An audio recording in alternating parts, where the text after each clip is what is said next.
This meeting is a meeting of the Board of Education in public for the purpose of conducting the school district's business and is not to be considered a public community meeting. This meeting is an in-person meeting located at 870 Colfax here in Benton Harbor. In addition, a live stream of this meeting is available at the following link. Questions may be submitted beforehand to liz.goodwin@bhas.org or presented in person during the public comment section as indicated in the agenda. Board members may be contacted through the emails listed below. Requests for special assistance, including for persons with disabilities, may be sent to liz.goodwin@bhas.org. I call this meeting to order officially at 5:34 p.m. We will begin by reciting the Pledge of Allegiance.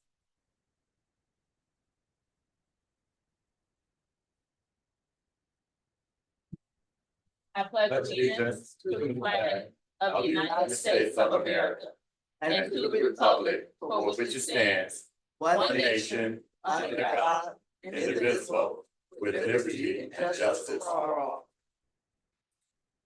Next on the agenda is roll call. Secretary Triplett, can you please call the roll? President Robinson. Present. Vice President Bowen. Present. Secretary Triplett, President Treasurer Creighton. Present. Trustee Rocket Martin. Present. Trustee Gavin.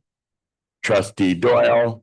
Madam President, a quorum has been established. Thank you, Secretary Triplett. A quorum has been established. Next, we have approval of the agenda.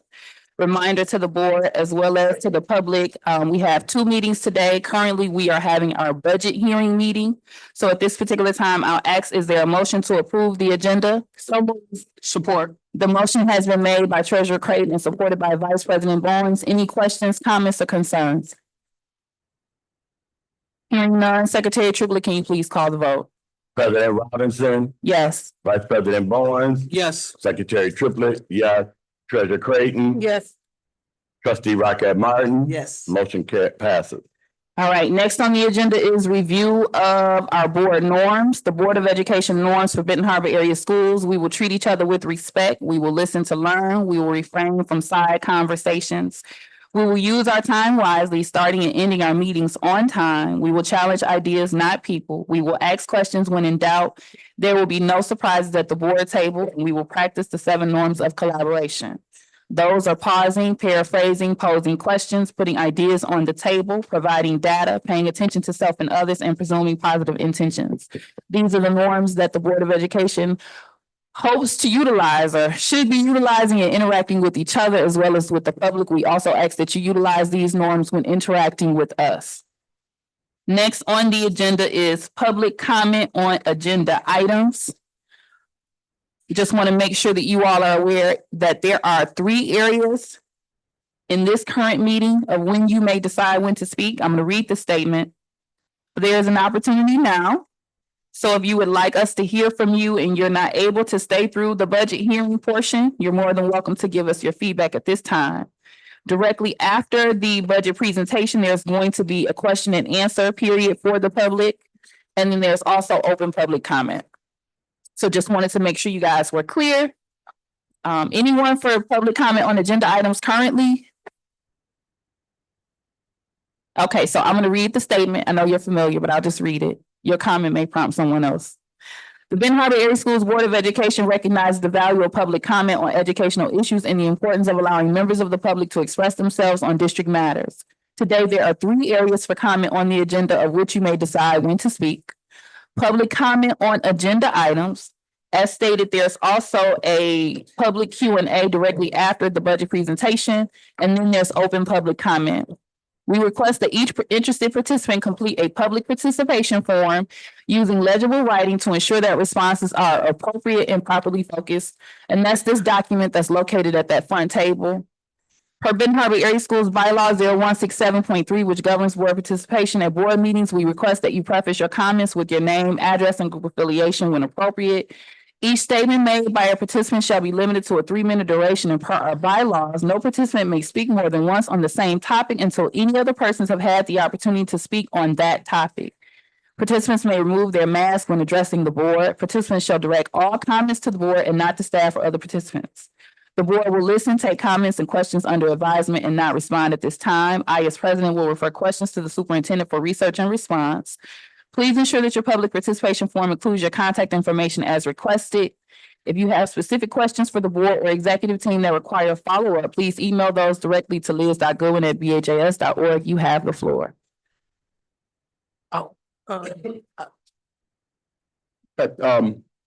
My name's Jeff Weber, and some of you are familiar with me, some of you aren't. I was the facilities director here. I was the facilities director here almost 3 years ago. So I'm pretty familiar with the buildings and what goes on. But a big misunderstanding that I've been, because I keep up, I mean, I read the paper and that I've been hearing is our learning, since we're putting new boilers in, that our learning environments in the classroom is going to improve. Is that a fair statement? As far as temperatures in the classroom and to improve the learning ability in there?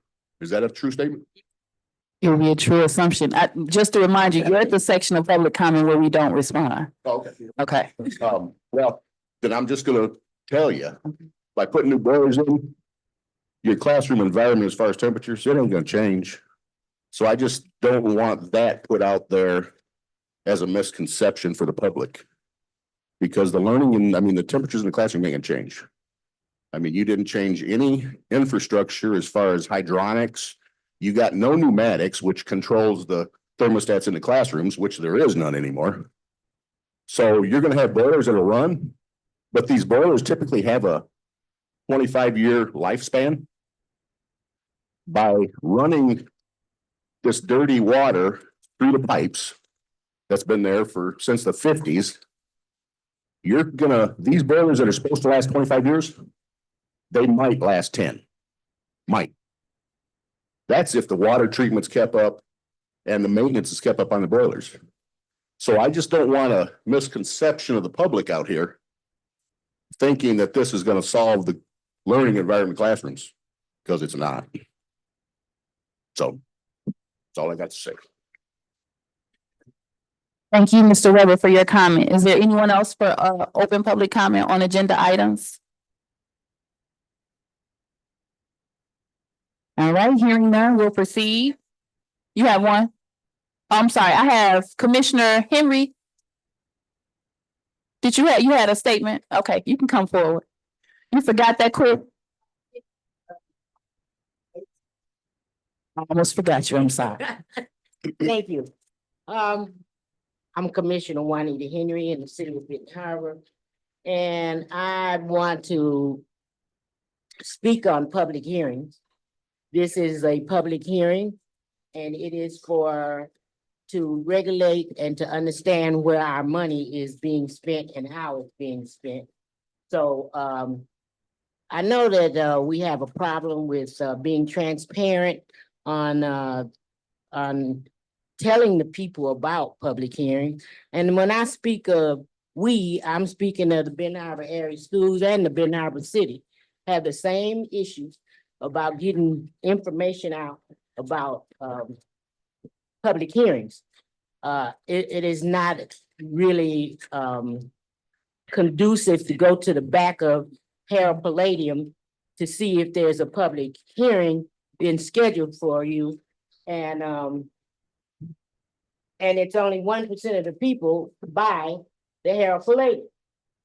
So I'm looking to find some way to work with the school board and the city to open up communication lines with the residents so they will be aware of what we're doing with their money. So public hearing today is a perfect thing. When I heard about it 2 days ago, I was impressed that I needed to come down. 3 days ago, I heard about the city having one tomorrow at 7 o'clock. So we all need to be involved in how our money is being spent. Thank you. Thank you. Is there anyone else for open public comment? You have the floor. Just remember as well to do your form if you need follow-up. My name is Sherry Shalagi, and I reside at 291 Hastings Avenue.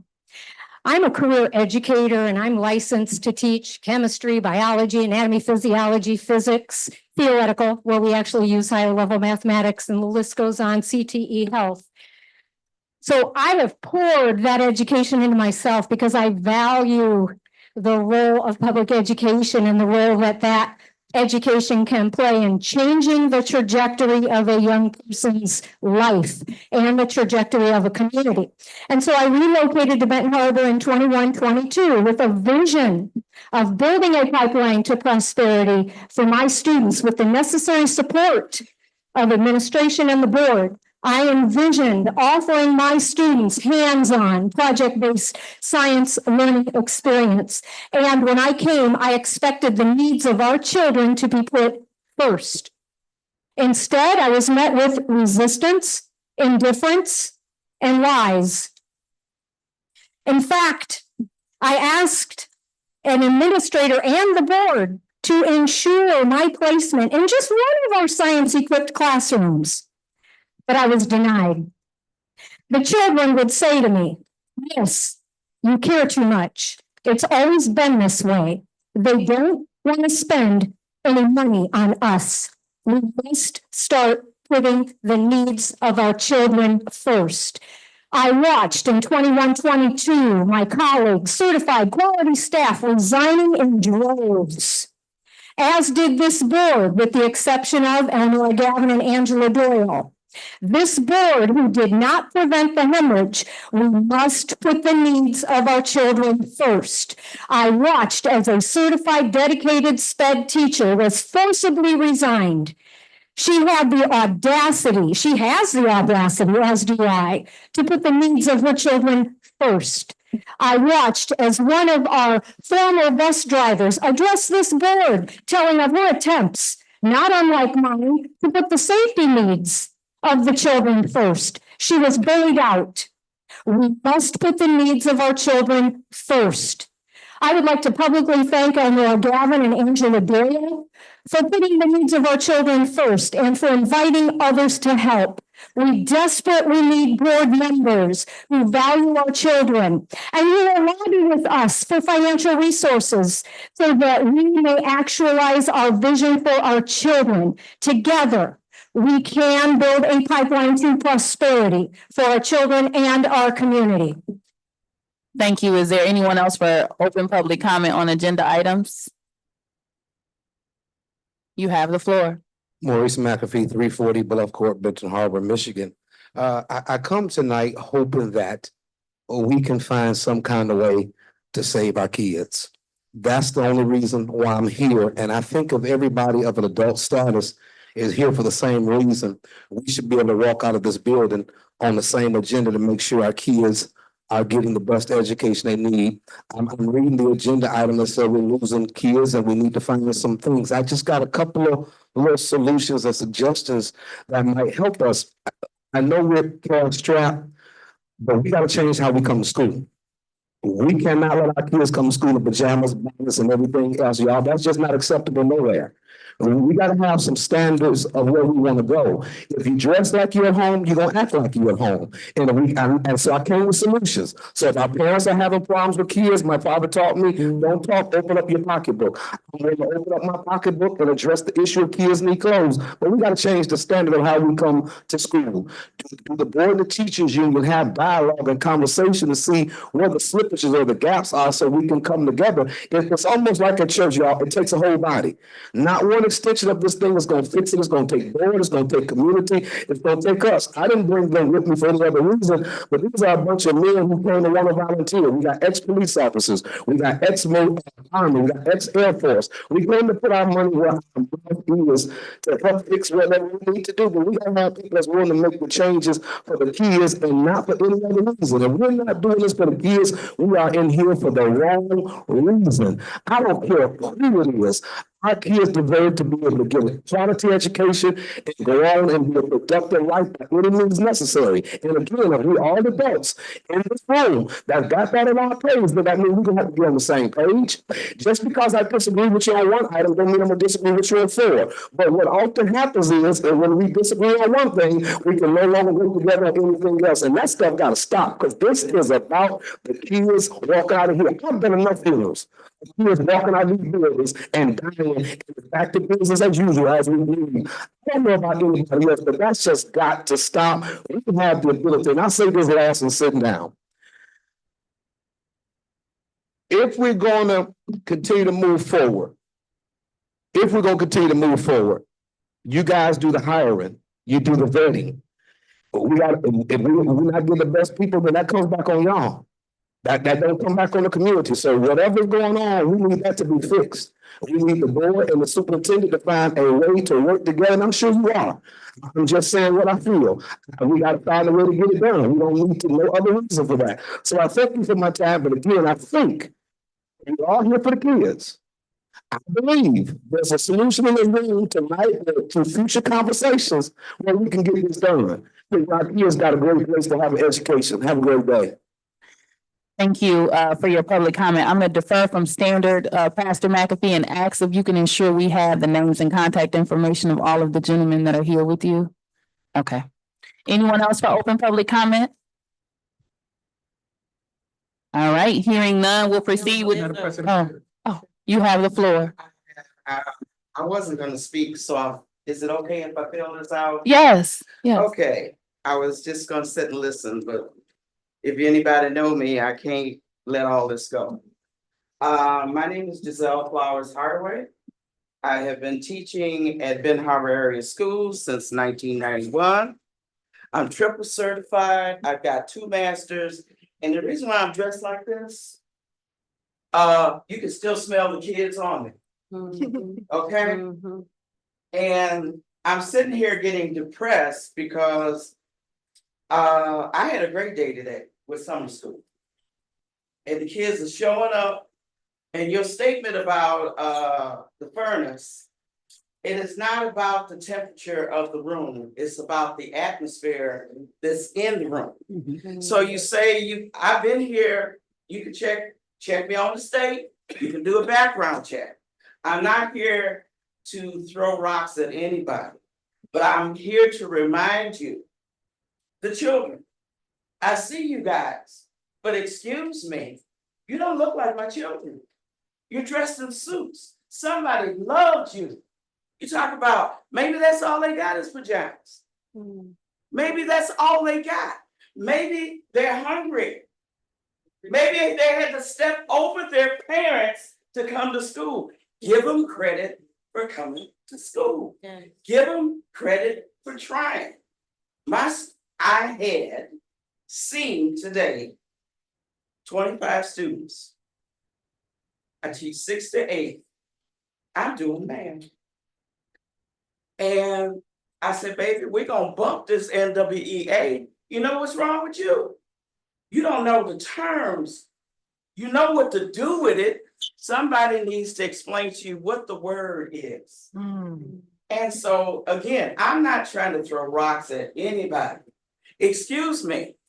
I recognize I'm that old. I got a picture of me holding Jesus. So you know, I definitely know 3/4. But lighten up, people. Y'all don't forget what it was to be a child. And I'm still here. And yeah, I get offers every day.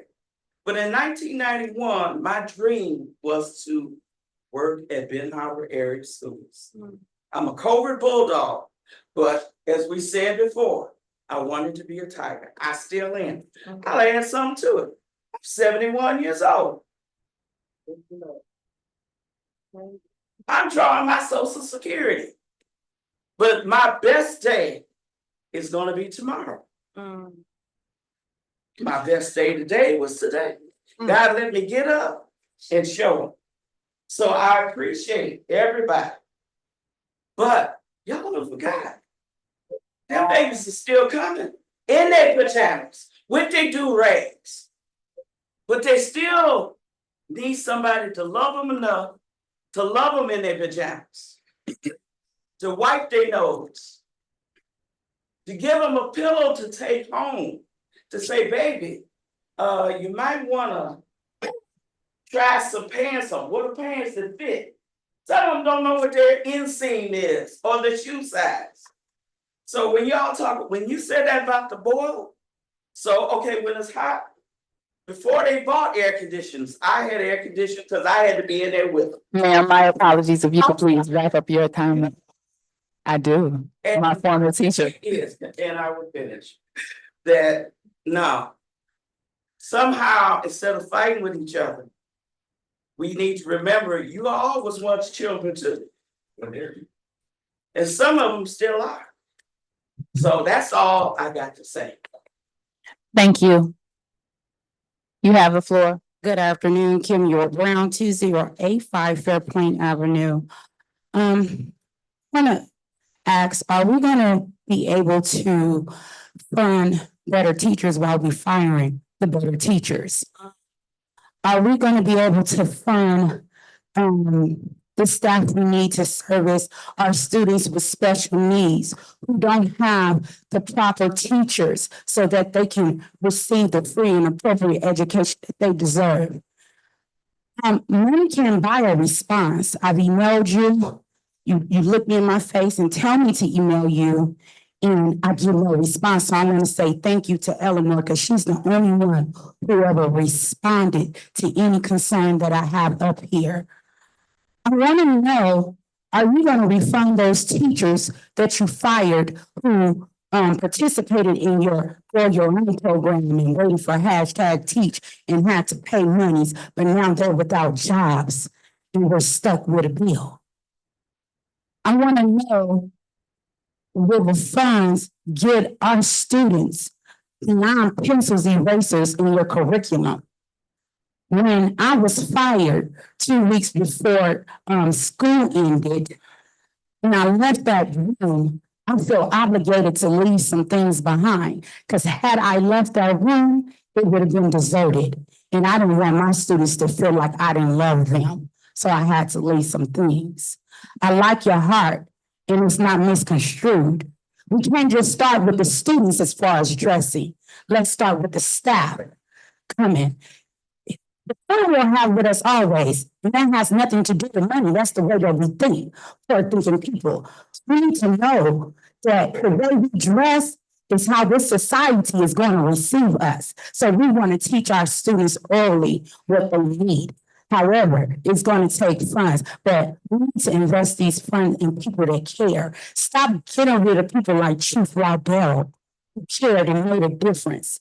Stop pressuring people who speak up and stop retaliating against those teachers who speak up. Thank you. Thank you. Anyone else for open public comment on agenda items? All right, we're going to keep it moving. Right here. Oh, okay. Real quick. Thank you so much. Madam President, Yes. I know that you're saying open public comments, but this is actually for the budget. So Yeah, it's on agenda items, and the only item on the agenda is the budget. So if your comment in this particular season should be related to the budget, and we appreciate all of the comments that have come forth. But we're specifically trying to keep this window regarding the budget, and then there's a later opportunity at the end of the meeting this week. You have the floor. Hi, my name is Kyla White. I'm a parent here in Ben Harbor. You hear me? Is that good? Okay. I'm a parent here in Ben Harbor. I just wanted to speak to the budget as far as we need this funding for our kids because, like I said, I'm a parent and my daughter is actually autistic, and she was here in Ben Harbor area schools, but the teacher that she had was forced out. And the teacher that she had was was educated enough to teach my daughter, and the teacher that they put in place was not. And that was not fair to my daughter and was not fair to the kids as well. And a result of that, my daughter was suspended from Ben Harbor area schools for being autistic. And I had to move her out of this school system into another district. And this is why I say that we need this funding, because we need the teachers, we need the resources. I shouldn't have to go elsewhere for my daughter to get the help that she needs here in this city, because I live in this city. I should not have to go elsewhere for my daughter to get the resources, because she deserves to be successful just like any other kid or any other person in the city.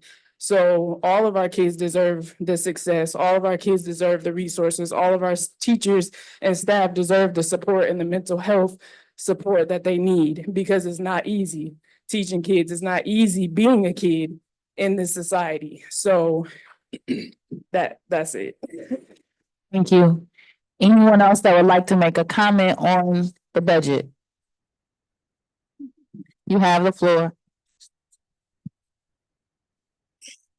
My name is Seven Green and I am a student of Benton Harbor Area Schools. I think y'all should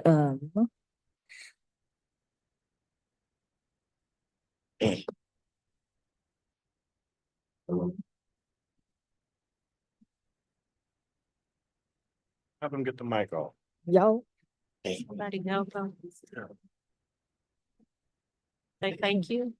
My name is Seven Green and I am a student of Benton Harbor Area Schools. And I believe that if we had the money to fund the schools, that we would have I feel like if we had the money to fund the schools, we'd have a lot more stuff that could help out the students in need. Like we need guidance counselors for the students that aren't that have issues or are depressed from things going on at home or at school. And also we need like better Can't schools hear and you. we need better schools entirely because the quality of the schools aren't that good. Like some schools, they are acceptable, but other schools are just plain bad. Like at one point, I heard a mouse in the walls of my school, which I didn't want to hear. It wasn't just me, other kids heard it too. And it wasn't just one mouse, there were multiple mice in multiple classrooms. So I feel like if we had money, we'd also be able to get cleaner classrooms, smaller classrooms, and more teachers. And all it takes is just for y'all to say yes, and then we'd have all of that stuff. So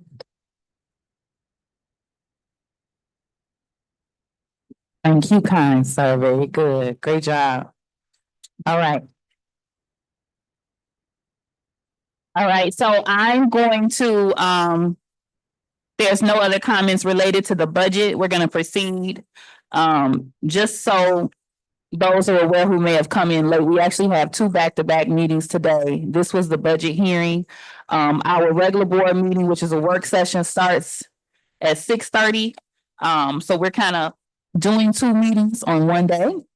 So we are going to proceed. I'm going to pass the floor to Dr. Kelvin Butts. And he's going to present the budget hearing and presentation. Thank you. Thank you, Madam President. Good afternoon, everyone, and thank you so much for showing up. Sorry, President Robinson, Yes. is there a way that the public can have access? Is it on the district website or are there copies for the public to review the budget plan? Yeah, it should be linked into the agenda.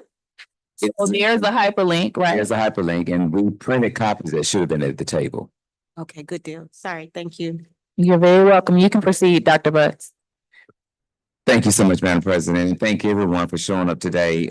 Your outpouring and showing for our budget shows that the community is really committed to making sure that we're good stewards of our funds. Our finance committee, our board has worked diligently along with our CFO and myself this year to make sure that we come up with a budget that is showing progress and that we're being good students of our funds. As we all know, the ESSER funds expire September 30, but through this process, you will hear a number of the things that we're doing to increase student academic and achievement, to help try to improve our facilities, to help improve the culture and climate within the classrooms, within the district, within our students. You will see our goals. You'll get a chance to see our revenue sources, our general fund, and hopefully you'll get a chance to see how transparent we are in the things that we're trying to do. And at this point, I'll turn it over to our treasurer of our finance committee, Ms. Angel Creighton. Thank you. Good evening, everyone. Really appreciate you guys for coming. Just want you to know that we hear you. And I know that there's a lot of narratives that's going around. But I think it's important for you to get the facts. And so I'm really glad and excited that you guys are here today. Sometimes we attend things and we go to things because we're invited for different reasons. But I think life is very intentional if you believe in higher power and all things work together for the good. So right now, at this time, you're in a great place if you're interested in learning more about Benton Harbor area schools and our budget. So just wanted to first preference that we do have great leadership on our finance committee. That committee includes trustee Doyle and also trustee Rockette Martin, led by our CFO, Ms. Molly Vincent, and obviously our superintendent, who is the leader of the entire district. So really excited to have a great committee. I've been the treasurer for 4 years, so this is my 4th time sitting in this seat at this budget hearing. Wanted to start off by just highlighting a few things, and then I'm going to pass it over to Molly for her official presentation. But just to kind of preference a few things, I want you to know that in 2014, we were at a negative $14 million fund balance. Today, in 2024, we are upwards of $19 million.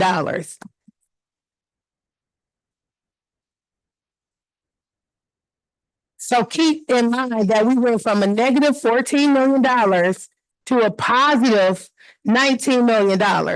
So when we say we don't have money, that's not true. We have money. We are being very intentional about our spending. You know, when we talk about being qualified and having credentials on this board, it's just not about, it's just not important that our admin or our cabinet has credentials, but it's very important that in these seats, we have credentials. And so we do. We bring what we have to the table from our professional experiences, and we use that to influence our seats. So again, in the last 10 years, we have increased our budget by over $32 million. So keep in mind that we are down about 1,300 students. So in 2014, we had about 2,600 students. We have about 1,300 now, and we are still at the highest fund balance that I know to be in Benton Harbor area schools history. So again, we can allow people to control the narrative that we don't have money. We have money. We're being very intentional with our spending, and we are ensuring that our spending and the funds that we have are going towards teaching and learning. Okay, so we've also made several improvements to our facilities. So you might not see them, right? Because we are not, this is for the board, this is not for public right now. You guys had your opportunity. So this, again, we come up with plans. And so we do, and we have worked on hiring a company to do the facilities master plan. And so we've allotted money for that. So we don't want to just spend money, but we want to be very intentional and to have a plan. So just keep those things in mind when you see things on Facebook or you hear about things. Please look and get the full story because it is readily available. So with all of that, I want to turn it over to our Chief Financial Officer, who's going to share, along with Dr. Butts, some of our plans for how we're spending our money, the things that we have planned. And this will be a great opportunity to provide feedback. Understand that money has been allotted for student activities and so many other things. So we do hear you. We've made several renovations currently, and we're still working on others. So just make sure that you're intentionally listening and that you jot down what questions you might have so that we can consider them. This is not a chance to be negative or to look for the negatives, but it's a great opportunity for you to be a part of the change that you wish to see in Benton Harbor area schools. Go ahead, Molly. Good evening, everyone. Can you hear me okay? I just wanted to thank you guys for coming. This has been a great year. So this is the second time I'll be doing this type of presentation to this board. This time I am doing it as a district employee, which I've been very proud of for the last 9 months. What I wanted to start with is just a vision statement. We're committed to being the best in academics, athletics, and the arts. The goals of tonight is to provide summary information on the proposed budgets. We also need to comply with Uniform Budgeting Act by getting a budget approved by June 30th. And I also would like to receive input from the board and the public on the budget. So when you are voting, you're voting at a function level. So that means we're voting basically on a topic. So it's the middle school's one specific function, middle school instruction. And in that specific function, it breaks down to personnel, purchase services, supplies, capital. So when you're looking at the items, you'll see the 111, 112, and that's kind of like the overarching item that you're approving. We present 4 different budgets tonight. There'll be the general fund budget, the food service fund, the sinking funds, and the student activities fund. Our goals of this budget has been to increase academic performance, increase culture and climate for students and staff, and increase community and family engagement opportunities. I think tonight listening to all of you, we've heard those 3 things reflected. 1 second, just so everyone knows, this TV is not currently on, but the one behind you is. So once they catch up with the slides, if you want to follow along with Molly, you can. Oh. I think it's working. Oh, it doesn't. Oh, because the kid. I'm gonna keep talking this way. One of the things that we did this year was Molly, if you don't mind, would you like to face the crowd? That'll be fine. sure. Yeah. We can sit out there. I'll go this. You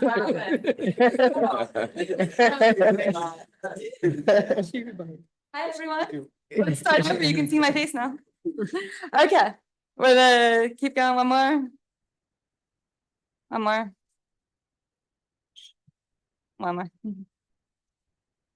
All right, one of the things that was asked and has been something we've been working hard to do is give increased opportunity for feedback. We did have a community survey out there on Facebook, which we had some participation in. Oh, yeah, good. Some of the things that were specifically asked for is technology and facilities improvement, enhancement of student activities, energy efficient measures, find ways to make new money, whether it's selling our assets, going for bonds, or having different fundraising, and also increasing communication paths to those in the community.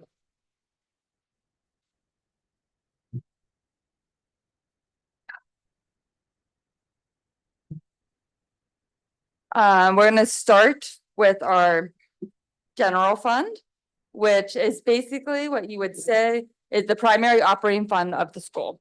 If you look at our revenue sources, you can see that we get a variety of money. We get federal funds, local funds, and state funds. This year, what you can see that has been different is our federal funding has decreased dramatically. That's due to the ESSER funds.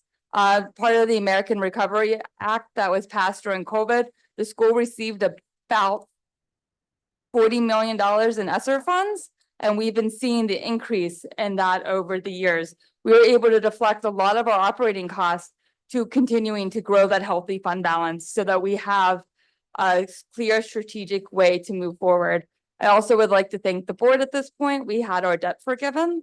So that is also allowing us to look for new opportunities for revenue that might not have been available a few years past. This year, we're projecting about $30 million in revenue coming in. If you look at our breakdown here by object, about half of our expenditures are directly related to staffing. And I would say direct district staff. Because when we are hiring through a third party, that's actually in a purchase service. So if you look at our personnel, there's about $18 million in personnel, and then another 10 million in purchase service. Of that 10 million is probably another 6 in EDGE staff personnel at the district. Our people are our greatest assets, so we do try to do our best to to recruit and keep the staff that are engaged with the school. Our total expenses for this year is projected to be about $34 million. You'll see there is about $4 million difference between those. That $4 million will eat into our general fund. So that's our balance that we had spoken about before. MDE recommends that you have about 5% of your budget for next year going into the following year. So if we're spending 50 million, which we're not, but it'd be $5 million you'd want to have in your bank account. Our sweet spot as a district is probably about 8. We will be at 16 at the end of next year. If you see this graph on the right-hand side, this is the graph that Treasurer Creighton referred to. You can see our fund balance increasing over the years. That has been not an easy task for the staff at hand. And at this board, we've been making prudent decisions. And last year, we actually increased about 13 million, and those were almost directly related to the ESSER 2 funds.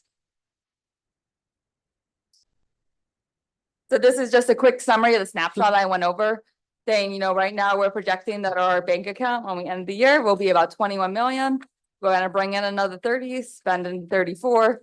So we're projecting an ending about 16.7, which is a decrease of $4.3 million for our general fund.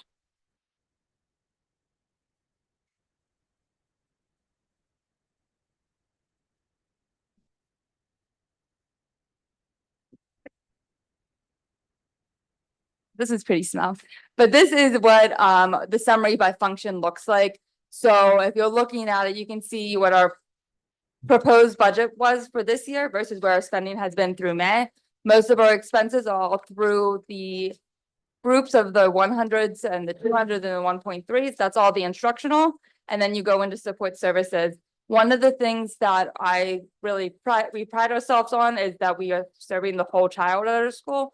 So we do have a lot of people services that makes our district unique. There'll be 2 actions that we're asking our board to take. The first one is approving the budget for next year, which starts on July 1st and goes through June 30th. That's what I just went over. The second one is actually updating our projections for the current year for 23-24. If there is an item that needed to be updated, most of the time it has to do with some timing of issues. So for example, we thought we could be a little bit further along on some projects that we aren't. And if that didn't happen, we had to reduce our budget and then use those expenses and put them into next year's budget. We're always doing our best to be transparent. Yeah. Some of the highlights of the 24-25 budget is that we're aiming to get an increase of certified teachers. We are looking to recruit teachers, newly certified teachers into our system. We're also emphasizing our Grow Your Own program.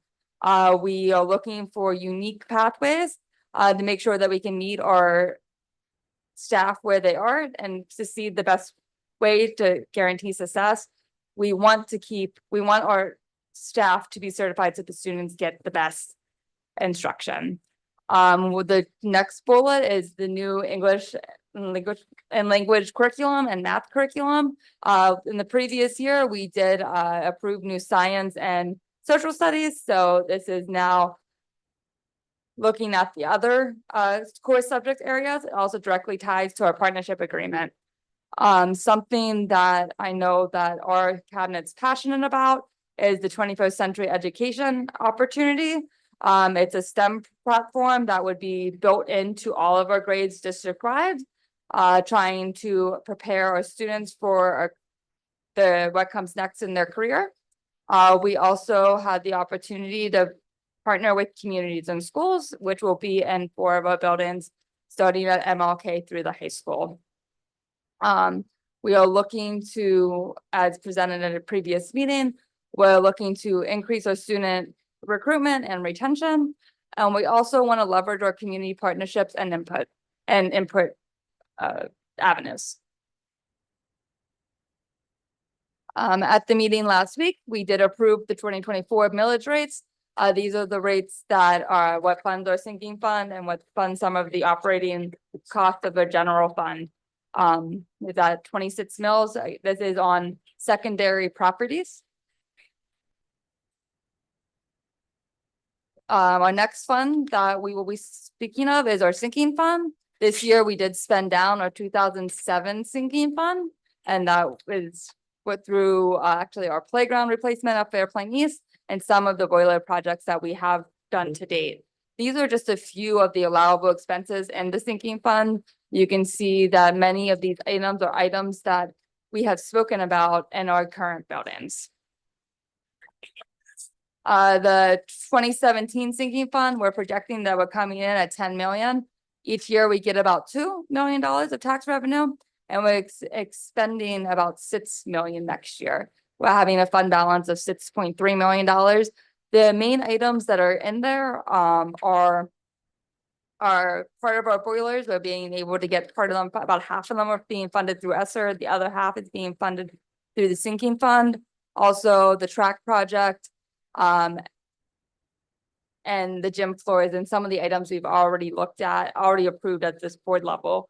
And then we'd be looking at roofs and then looking for opportunities for input from a master facilities plan. Our next fund is the food service fund. There's several items that are allowable in these funds. These all have a very direct impact to our students. We are very excited to be partnering with TAIR and starting 7-1 to really re-energize our food service program and get our participation up by students in both our breakfast and lunch programs. Our fund balance here is about 800,000 right now. It's a projection. We're thinking we'll get about 1.25 million and spend about 1.88. The $200,000 fund balance is actually where we should be. In the previous years, we've had an excess amount. The state, it regulates how much you can carry forward. It should be about 2 months. So later on tonight, if you stick around, you'll see a board vote on potentially some new cafeteria furniture and how we can really enhance our food service program into next year. The Student Activities Fund, this is our funding for all of our groups. It does have to come through the business office. So you can see that the revenues and expenses are the same. The reason they're the same is because when somebody gives you a donation, you just kind of put it in a liability account until it's spent, because it has to be spent in a certain way. So we are projecting about $75 million, or $75,000 dollars and revenue and expenses next year. Our next steps are having the board approve both the fiscal year end budget for the current year and the initial general fund budget for next year. And then we can go through that. That will be happening in the regular meeting. We do have an opportunity for questions and answers now. So I think on the board agenda, the board's going to ask first, and then we'll open it up to the public. You are correct. So thank you.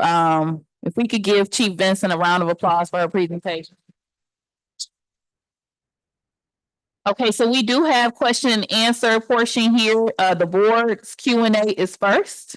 Of course, the board is entitled to ask your questions as you may, but I'm going to remind you that we take a vote on this in our 6:30 meeting, and you'll have a question and answer period at that vote as well.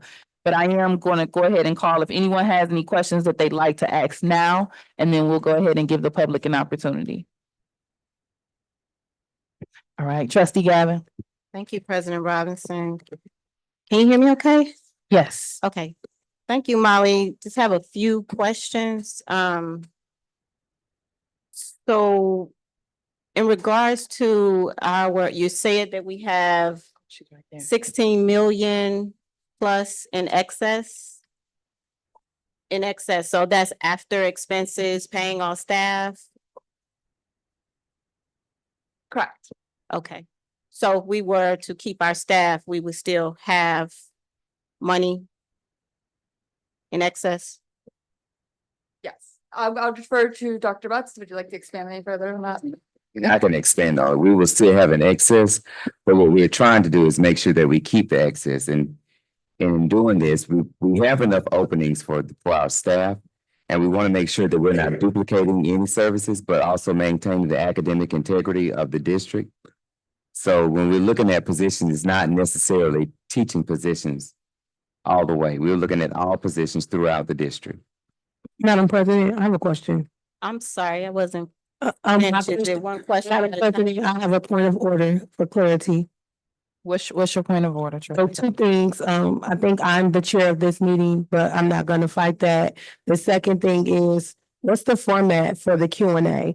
Are we asking questions and answering them? Or is it going to be like a trial style because it'll be difficult to track? Okay, so it's going to be question and answer. So the board is gonna ask a question and then the staff is going to respond to the question. Okay, so are we going back and forth? Is there a time? Like, It how should does be it our work? standard 3-minute section. Okay.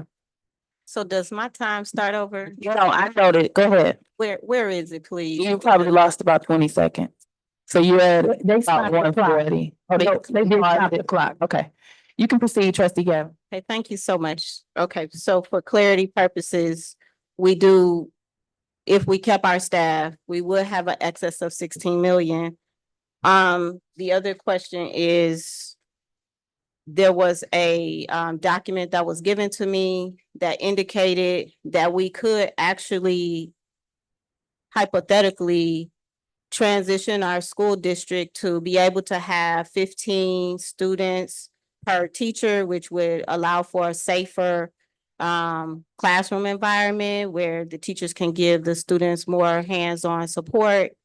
And that estimate, I believe, came to about 4 million in costs, even if we had to, and there may be some additional costs. So what I'm wondering, and I know it would take time to do something like that, but looking at the numbers that you're presenting, right?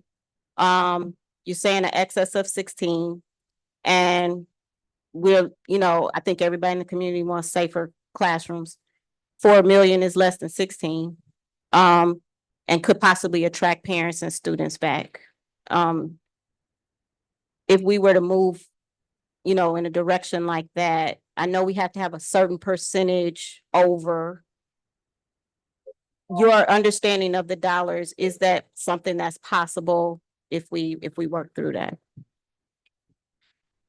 I'm gonna defer to Dr. Butts. Thank you, Molly. So when Ms. Benson was going through the budget, if you saw that the majority of our budget was staff salary and benefits.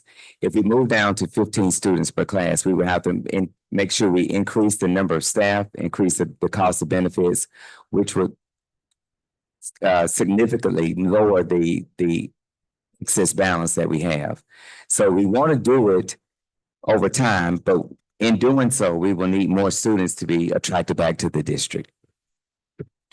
Okay, Exactly, thank you. are there any other questions from the board at this time? You have the floor, Secretary Triplett. I guess it's not a question. First of all, I'd like to take this opportunity to say it is really, really good to finally hear that we are in the black. We're not in an $18 million deficit. That as a matter of fact, we are $19 million on top.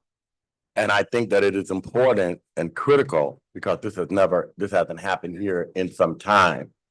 Every school district must have that an aside amount of money, just because this money is available. This money was strategically planned to be put in that space during our COVID and using our ESSER funds. Benton Harbor never had that amount of money when an emergency came up. So we had to go back and we had to borrow with interest. So just because we have this $19 million surplus, it is very clear. I'm asking, is this clear that it's important that we have for in case of an emergency? We do not have to go to the state to take out a loan, and we have the money for ourselves. Every school district around here that's doing well, they have $25, $30 million to work for in case, say for instance, we can't meet our payroll. We do not have to go to the state. We can go to that $19 million until the way Michigan schools are funded. Michigan schools are funded, their money they do not come until October. It is a very weird and awkward equation on how our schools are funded. Fiscal year starts in July. The budget of money comes from the state in October. Is there a question? So we still have to run this district from July to October. So I just want it to be understood that $19 million, just because we have that $19 million, we cannot spend that $19 million, and we should not spend that $19 million. Was that a question? She answered it when I asked was that the case. Okay. So I just wanted that to be clear to the public so that we will have an understanding when we're talking about being quote unquote transparent is a word that people like to use loosely. But for us to be, and I am so grateful that we do have our chief financial officer who has the expertise to do those type of things, because this is not just something that you can just do off the cuff. So we are in good shape right now financially. President Robinson, You have the floor. I actually have a response to what I heard to be a question as the treasurer and the chair of this budget hearing. I just want it to be clear. I think what Mr. Triplett is saying though, and the question that I heard behind that, there's a difference between a balanced budget and then actually going into our fund balance. So our fund balance in layman terms is like a savings account. Okay, so we have that money in our savings account. However, the way that we're looking at this is that in any household, any business, you want to make sure that you're breaking even, right? And so that the money that's coming in will cover the expenses that are going out. And that's the way that you have a balanced budget. So as you've noticed, we've taken a lot of training, and with Georgetown University, we went and we actually did some training on how do we prepare for post-COVID funding and how do you kind of make those adjustments. And so right now, we are spending $4 million from our savings account for this proposed budget school year. So keep in mind that that's a lot of money to be actually coming out of the savings account. So in layman's terms again, so if you think about, if you got a bill, your bills each month is $100 and you're only bringing $600 in, right? You're going to go in the hole or into your savings every month $400. So how often and how long can you do that without it becoming a problem and you go into debt? And so that's what I want you to keep in mind. So yes, we have a positive balance in our savings account for the first time in a long time. We don't have any long-term debt, but we want to keep it that way.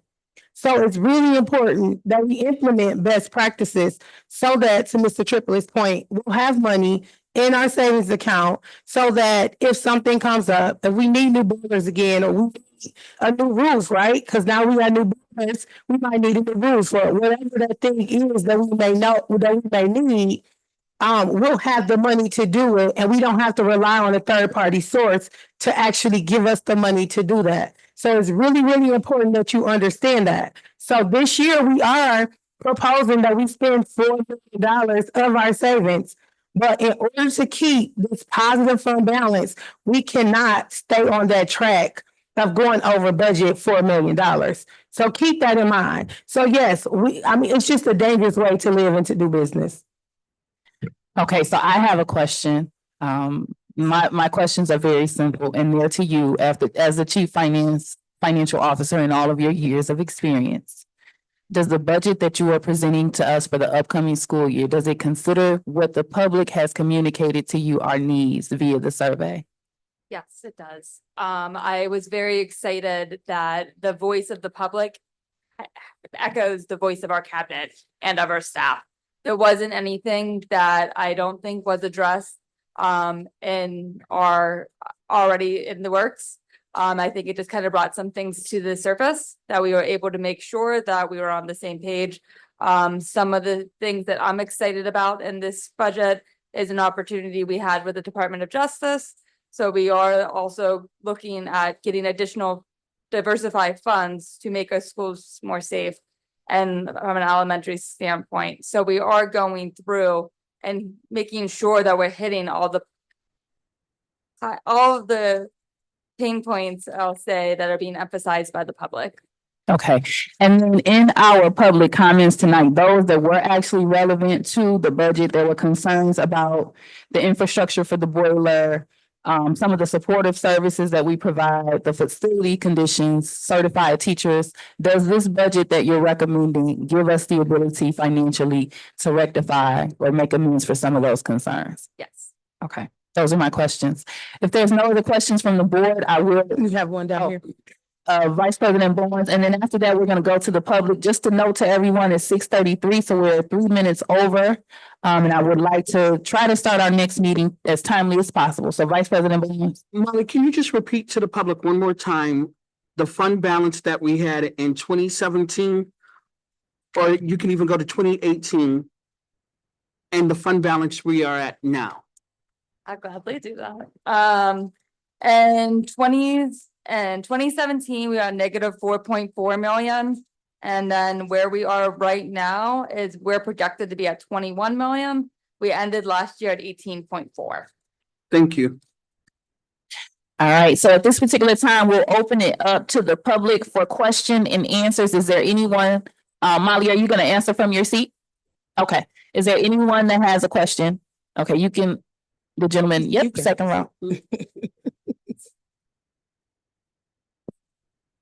Good evening, everyone. My name is Michael Flack. I come from Flint. I'm on the school board. I'm the vice president. I just wanted to ask a couple of questions because there are a few things that I learned of today. Can't believe I didn't recognize you. Like the driver's training, which we are on track to do that back in Flint. But I didn't see that in the budget, though. Where does that come from? When is that being paid? So his question was, he sees driver's training. He doesn't, you heard about driver's training, okay. I didn't see any line items on the, A quick answer would be, like as she explained, we do, if you look at number 7, the general fund is by function code. Yeah, so all of those things are in there by function code. And so everything that was given in the community feedback, also board feedback. I know that was something that Trustee Doyle was very passionate about. So we talked about that in finance and it is in there. Obviously, we approved the budget and then the superintendent actually make the decisions about purchases moving forward.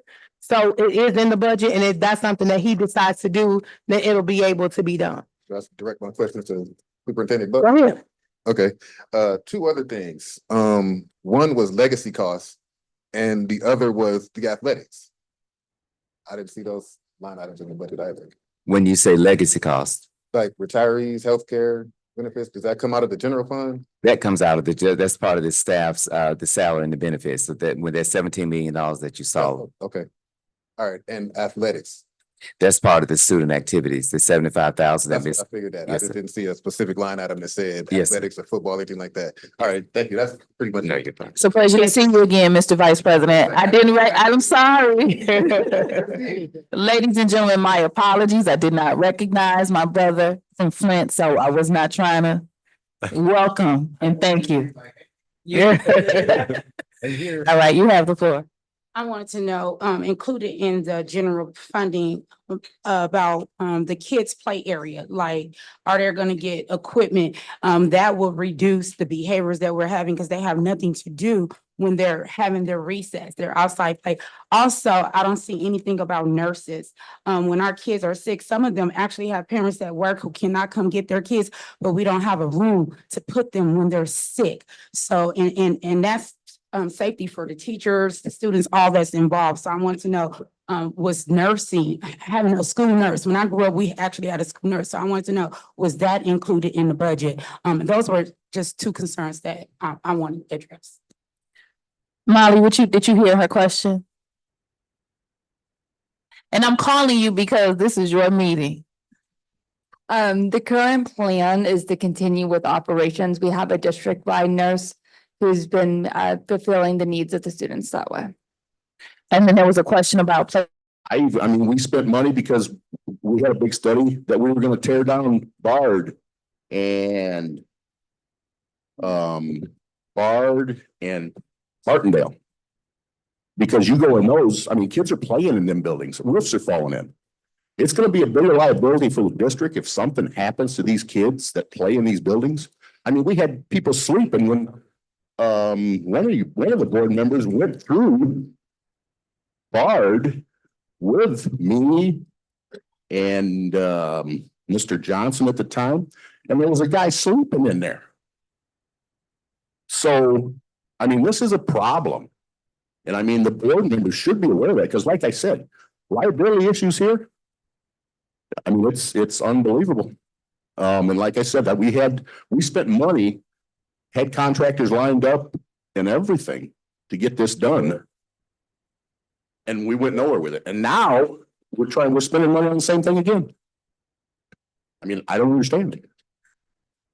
Okay, so I'll respond to this one, Mr. Weber, and I thank you for your historical knowledge of what may or may not have been done in 2018, but it's 2024. And so you have to remember that there's been multiple administrations and superintendents and plans. And so we're starting fresh and we're taking the accountability ourselves.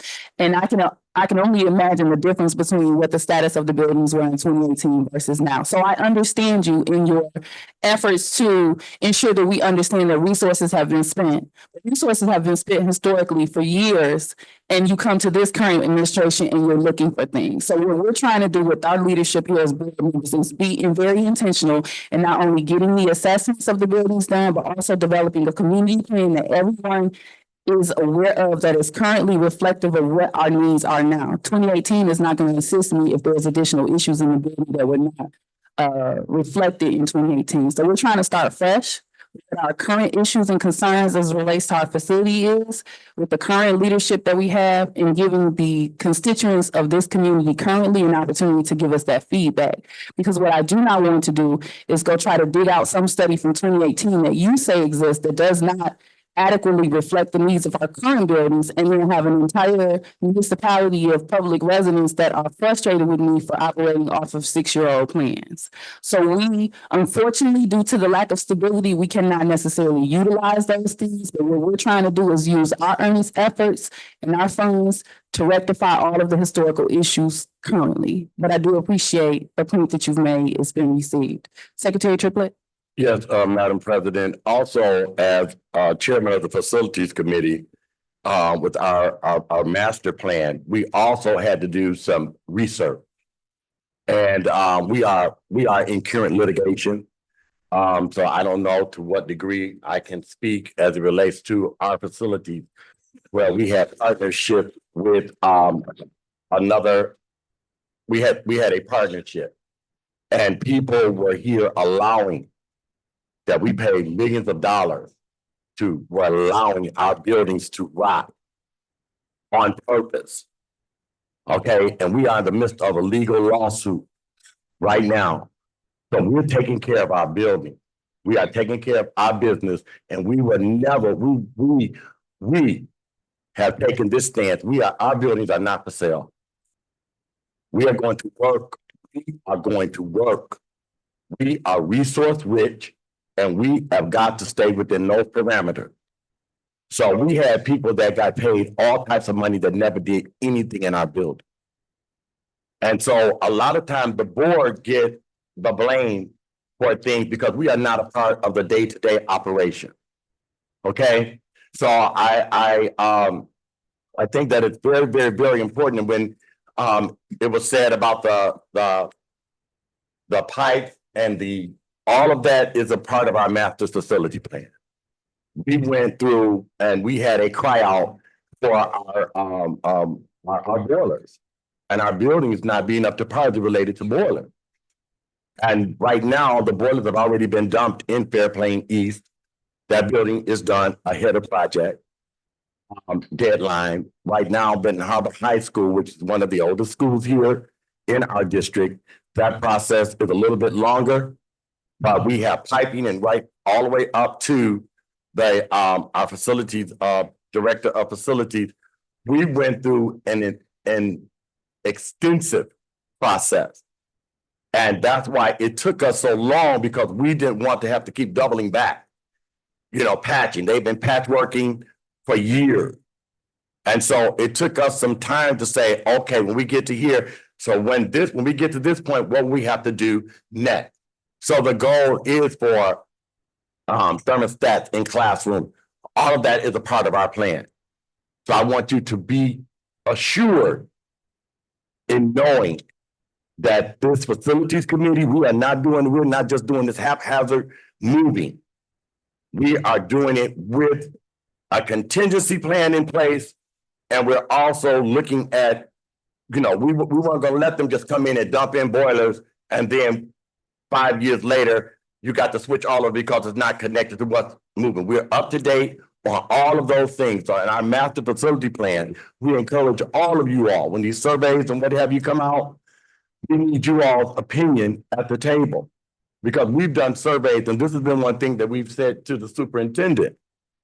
Yes, you put a survey out, but we only got 33 people who answered. That's not Benton Harbor. How are we going to go based on a survey with 22 people answered this survey? That's not the voice of this community. And so please know that we are talking to our superintendent to say, hey, you got to use your principal, you got to use your parent, you got to use all of these people because all of our money goes in people. And we're paying good money to people. And we need to get what we are paying these people to do. Thank you. All right, anyone else for a question regarding the budget? You have the floor. Angela Wilson Turnbull. These are stories from our students, from our educators, from our community. This is a part of Love My Students, Invest in My Story, Impact My Life. Dear school board and legislator, the biggest problem I see in schools is kids can't read. If you approved an appropriate budget, first and third grade reading programs would get children on reading levels. The next is fights and teachers that are being ripped out of classrooms. Students also want more field trips. They want more choices with food and academic courses. There's a lack of paper. There's a lack of support in education and in general school care. They want expanded educational programs. They want water to drink. There's not sufficient water for the children to drink in classrooms. They do not have supplies and resources, particularly for low-income students. They're asking for more textbooks, computers to take home, technology, and additional food. There's a lack of emphasis on individual students around learning. They're asking for programs that focus on the children and their abilities, and particularly students with disabilities. There's a lack of empathy and financial support for those in crisis, and critical programs, scholarships, and monetary assistance for families in need. We have a national crisis with teacher retention and recruitment. Why are so many of our teachers in Benton Harbor being removed, particularly special ed, teachers that have invested and taken out loans to go to the teacher program, and they're being terminated? It's unacceptable. We must retain and recruit our Black teachers and take care of our children. Please address these in your budget. Thank you. All right, so thank you for your input, Chair. So my response, thank you so much for that.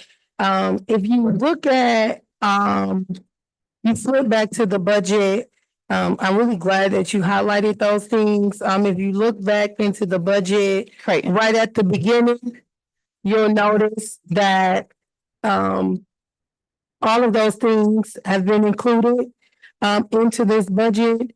We do have function codes to address all of those things. And we just appreciate the feedback and that we're directly aligned with what the people that you're speaking to are asking. So that's great. Oh, you asked where? If you look under budget highlights, increased certified teachers, new ELA and math curriculums. We do have one-on-one computers currently for every student. Also the 21st Century Education STEM program, communities and school partnerships, student recruitment and retention. Also leveraging community partnerships and input. All right, go ahead with your question. Hi, I'm Apollonia Williams. I have two children that are students at the Benton Harbor area schools, a senior this year, then I have a sophomore, and I also have a ninth grader, so I have three this coming year. Most of the staff know me. I'm very active parent. I have one of my sons, straight A student, the other one got a little, little behavior problem, but we gonna stick with him, work with him. And one thing that I do see, I know, Mr. Triplett, that when you said about the surveys, I was one of the parents who did do the survey. But what I have noticed, years ago, we came to a roundtable discussion. We were in the gym and we talked about these same things over and over again. So as a parent, sometimes it seems redundant that we're coming and we're talking about the same things that we can be doing, we can be implementing for our children, but we see nothing is changing, nothing is coming and being implemented into the schools. When I go to different schools and other schools, just across the lake, when we have the Lady of the Lake School, my son had to go there a day. We were trying it out. They had classes about credit and stocks and things like that. So is there anything in the budget to bring in those type of curriculums to stay with modern day knowledge? So we know that when we were becoming adults in school, we didn't learn those things. We were learning them as adults. So I think that would be very, very good for our children to have that in their curriculum as students at high school. So when they become adults, they already have this knowledge. And also, the $19 million in our savings account sounds really, really, really good. And I'm happy about that, to hear those numbers in the clear. But the business side of me is thinking about investments. When I come into the school, we talk about the kids that are going to these other schools, Countryside, Berrien Springs. But when you go to those schools, the atmosphere, it smells good, it's clean, it's welcoming. So sometimes investments, although we have the savings, sometimes we need to make more investments. The bathrooms, I've been making emails about the bathrooms for the past 3 years. They still don't have automatic bathrooms. The bathrooms have still not been redone, for the kids to feel. When they go to those other schools for sports and things like that, they see how those other schools are immaculate. Those concession stands are immaculate. The football fields are immaculate. So what I'm saying, if we make it more appealing here, maybe we can draw more kids back if we invest into the outlook of the school and the environment. So that's an investment where we can be bringing more money in because more kids in our community can come back.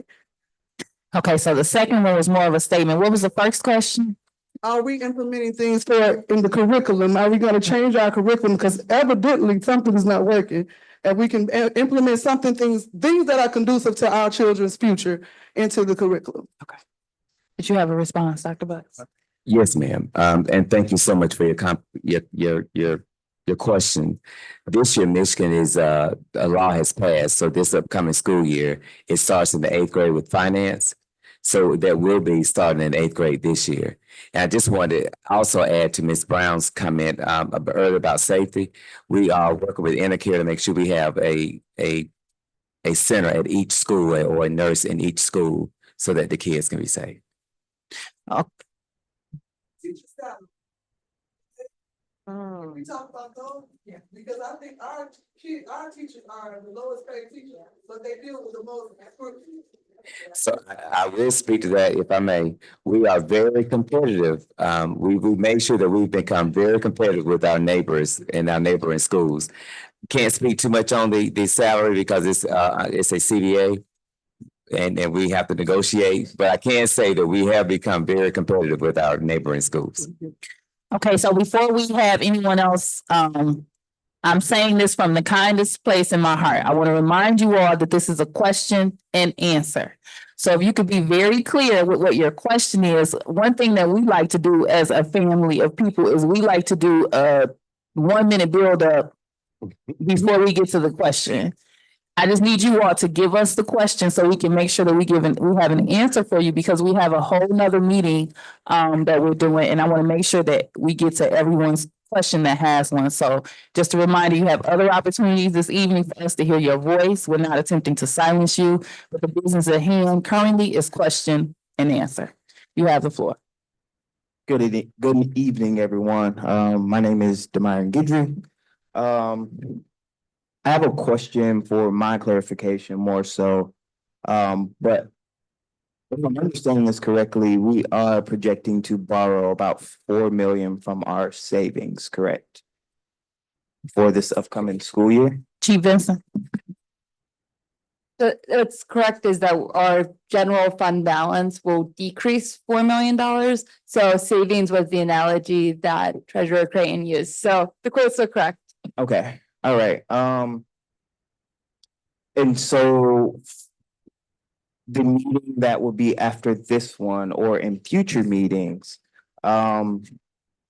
is that like, is there a plan in place or some type of structure already that would combat that 4 million that we are borrowing from general funds? Because in about 5 years, if we continue to borrow around that same amount, our general funds will be depleted. Well, that's actually a great question, and I'm gonna start it off and then I'll let you finish it.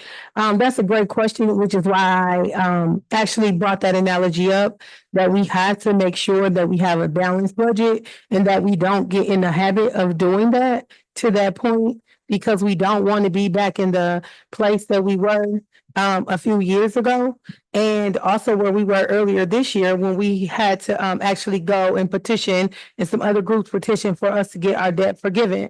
We were paying before that $1 million towards long-term debt. And so we were pretty much paying off credit that we didn't incur as a board. And so just want to kind of give you a high level answer, and then I'll let Molly unpack it.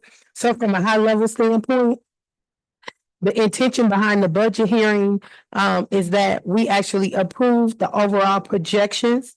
And then after that, each month or every other month, or whenever the committee decides to come before the board to get things approved, then they'll specifically petition for those things to be approved. So we're just tonight potentially approving the overarching, this is how we plan to spend the money. From an admin standpoint, this is their proposal to us. And then after that, they'll have to come up with the plans on how we're going to actually get those services done. So this is not a set in stone thing, which is why we put it under function code. And so if there's something that might be more pressing or more important, if they look at NWEA scores and say, okay, we need more support in X, Y, and Z to help with reading deficiencies, then we can actually focus our attention on that. So this is a high level, this is how we plan to spend the money from an admin standpoint to the board. And then once that's approved, then they'll still have committee meetings each month and cabinet meetings on how they plan to actually do the work. We don't actually do the work. We just hold them accountable for the work that we want done and that the public wants done. So I think it's important to understand that. So they'll come, but so the whole goal, at least as long as I'm in office, is that we have the money available, and then Dr. Buzz and his cabinet will then come to us to make sure that it follows policy. It also includes the public, the parents, the scores, and the data to make sure that it makes sense and that we're able to drive the results that we intend to get. I'll just add one quick thing to it is you'll see last month we presented a student retention and recruitment plan. For every student that we keep, we get a state allowance of about $9,800 about. So if we're able to bring students back into our district, there's two ways we can look at how we counter that. One is we get more students, we get more state money to be able to do things. And then how the other way is reduce the expenses. So right now, as the cabinet, as a board, we're trying to balance that act to say, how do we figure it out? How do we figure it out in 3 years or less so that we don't go back into the red? Gotcha. Okay. That's it. Thank you. President Robinson. Oh, I'm sorry. Go ahead, please. okay. Any other Q&A regarding the budget? Okay, so we have Miss Gwen and then the gentleman here in the green shirt. Hello, can y'all hear me? I'm Gwen Johnson, and I just have a question. I hear you saying that you're in the black, but I also hear you saying that you can't touch some money because you want to stay balanced or whatever. There's a resolution that was given probably about a month ago. How would this resolution support our schools? The $15 million for our Michigan Black students in our schools. This money that may be coming down, how would that help? Can you answer that? How would that help our schools? Can you be more specific? The resolution that you all have on the floor about the resolution to support full and equitable funding for the schools, Michigan schools, right? There's a resolution that you all have that you hadn't voted on yet, if I'm not mistaken. Okay, so how would that help with the monies and helping our students? So if you haven't voted on it yet, I don't believe, or have. I think that may be a question Trustee Gavin might to respond to. So happy to answer that question. Thank you so much, President Robinson. And thank you for that question, Mrs. Johnson. So there's funding that can come down from the state. $15 million that could go to our Black cities and our Black school districts, and we would definitely qualify for that. This resolution is asking from the state $300 million and at least half be required to be spent on student mental health. So $10 million to fund school transportation for students experiencing foster care or homelessness, $39 to $80 million for students appropriated for English language learners, $2 million to create long-term solutions and interventions to eradicate the school to prison pipeline. And then there's 20% increase in the opportunity index that would increase our general fund and increase the annual pupil income per pupil allowance, meaning more money. Molly was just talking about 9,000 per student. We're talking about increased money per student. So this is a resolution that would bring money coming into us from so many different directions to help solve the solutions, to help create solutions, and to also eradicate the teacher shortage. So it's a really great question, and it's a way for us to get money with no strings attached. It's just that we need to do the right thing by those millions and millions of dollars. We just need to, start by voting yes in support of that resolution, so that as the state is deciding, they understand that, like Ferndale schools, they voted unanimously on it. They understand that Ben Harbor, wants to be in the running for that as well. Okay, thank you. Great question. Well, I appreciate that answer, but so what I would like to see is for you all to vote yes for this resolution, because it looks like it will help our students, it will help our school and our staff. So please vote yes on this money so we can have more money that we can spend for our students. Thank you. Thank you. Gentleman here. My apologies, I'm not familiar with your name. I should be as often as I see you at the city meetings. Mr. Duncan. Mr. Duncan. Duncan. Pleasure to meet you formally. I didn't want to speak, but I want to thank all of you guys for doing what you've done to keep the school, because it was definitely on the taking block. And to have to experience that, I know some of the parents really didn't know what to do or where to send the kids either. But we managed everything, and I know there is a God.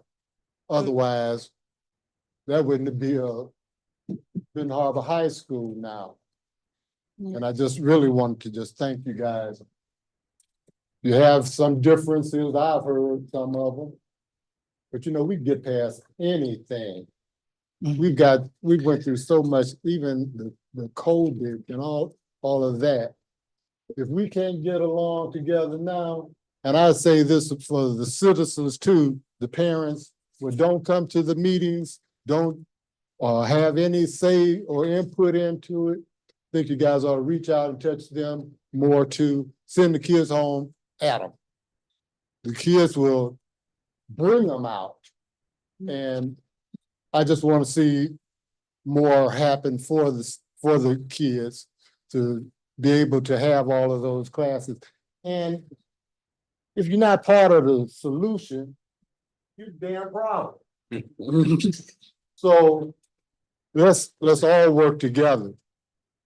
Nobody wants to be the problem. I'm a big enough problem as it is. So my mother was too.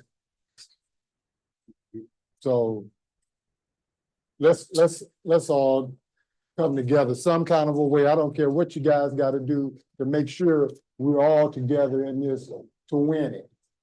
That's the end result. And I'm looking forward to seeing it happen from now on. Thanks for hearing me out too. Thank you.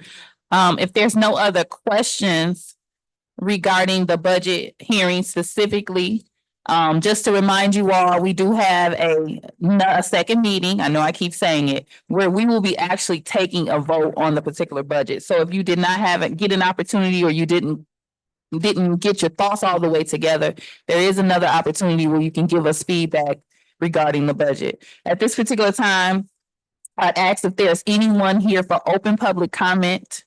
I respect the voice of the public, but being that we are already 36 minutes over with the start of the second meeting, I would ask that you all keep that in mind. Is there anyone here for open public comment though?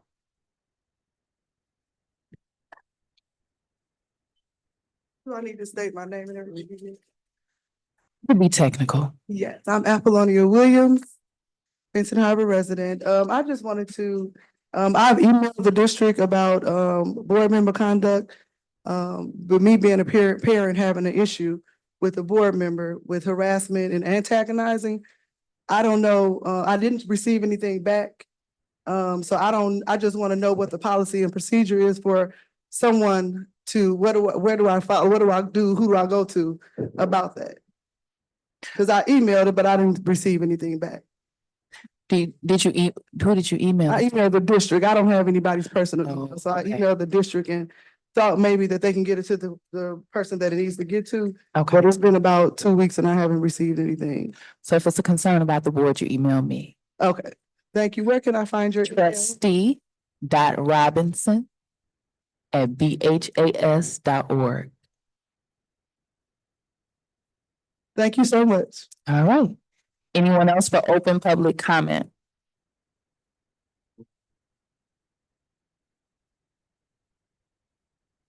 Samuel Brown, 2085 Fairplain Avenue, Benton Harbor. Wasn't gonna say nothing, but I wanted to ask the same question. I did email every single one of you, and I have not received a response. As you all know, after being bullied, I tried to defend myself and I was let go. So Creighton told me to email, and I emailed. And then shortly after that, I was blocked. This incident took place yes, I was blocked. Everything was gone. So I did it from my personal email. Still no response from no one except Eleanor Gavin. Not only that, I'm trying to understand what is your proper procedure. When the incident happened, it happened May 18th. Tuesday, I came to the board meeting and talked about what's the procedure when you let go of an employee. Wednesday, EduStaff was contacted, instructing them to block me from ever teaching at Benton Harbor area schools. So, but when I was let go, I was told that I could teach summer school, to pay the money to be a certified teacher, and I could come back as a second grade teacher. So that was after the incident. But once I came to this meeting, I was blocked. EduStaff said it was reported that the reason I was let go is because I had an argument with several staff, and that's not true. And the only reason I'm not going to legal terms because that's going to hurt our students. I don't mean to take away from the district, but defamation of character and retaliation, that has to stop. Madam President, you have the floor. I make a motion that we adjourn. All right, so the motion has been made by Treasurer Creighton and supported by, did you support? Support. Supported by Secretary Triplett that we adjourn we're not gonna make, of course, any closing comments because we have a whole nother meeting to go. So Secretary Triplett, can you please call the vote? President Robinson, Yes. Vice President Bowen. Yes. Secretary Triplett, yes. Treasurer Creighton. Yes. Trustee Rocket Martin. Trustee Doyle. Yes. Trustee Gavin. Thank you, everybody, for coming out, and yes. All right, so just so that everyone here is clear, we do have a second meeting that is going to start. I'm gonna allow the board to just take a brief woosah. And then we'll come back and get started.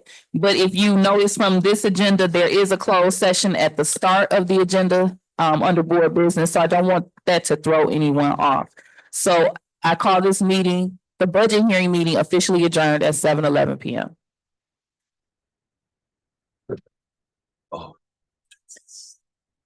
This meeting is a meeting of the Board of Education in public for the purpose of conducting the school district's business and is not to be considered a public community meeting. This meeting is an in-person meeting at 870 Colfax here in Benton Harbor.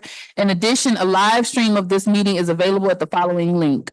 Questions may be submitted beforehand to liz.goodwin@bhas.org or presented in person during the public comment section as indicated in the agenda.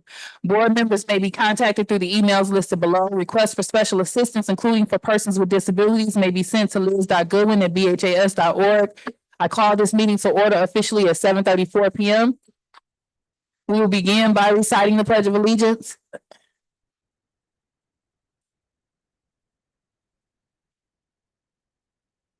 I pledge allegiance to the flag of the United States of America and to the republic for which it stands, one nation, under God, indivisible, with liberty and justice for all.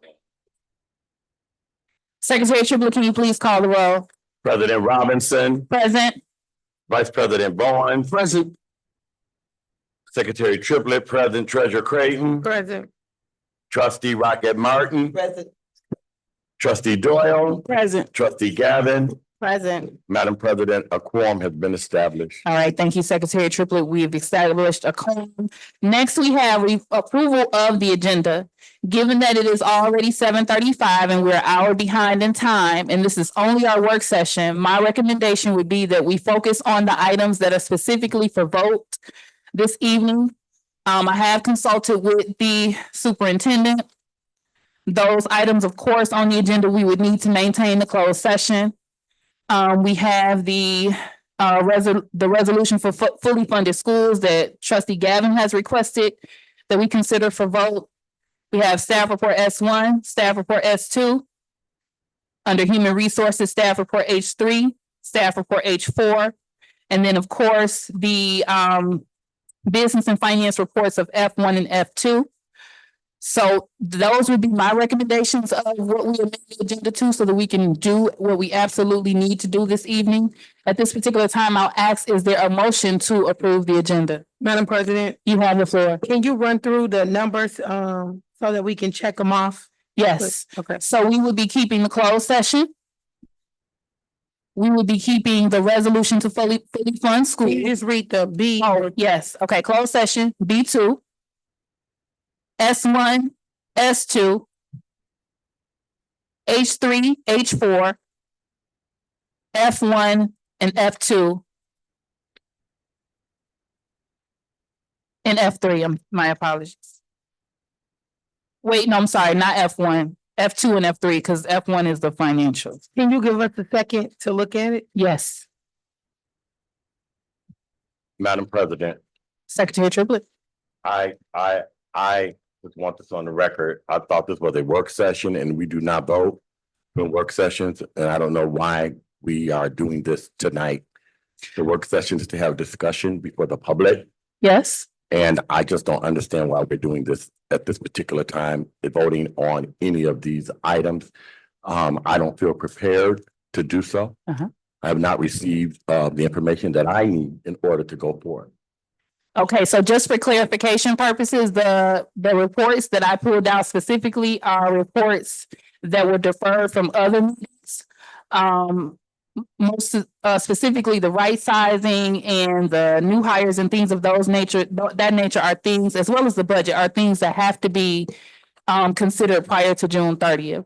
So we removed them from the last meeting as far as the vote was concerned, with the understanding that they would be placed on this agenda. So these are things that are time sensitive that were deferred to this moment. So we really have to proceed with taking a vote on those items. And I did email, I think I emailed the board last week, and then I sent a follow-up at some point over the weekend, just so that you all were aware that there were some items for vote that we were required to do and what our day looked like this evening.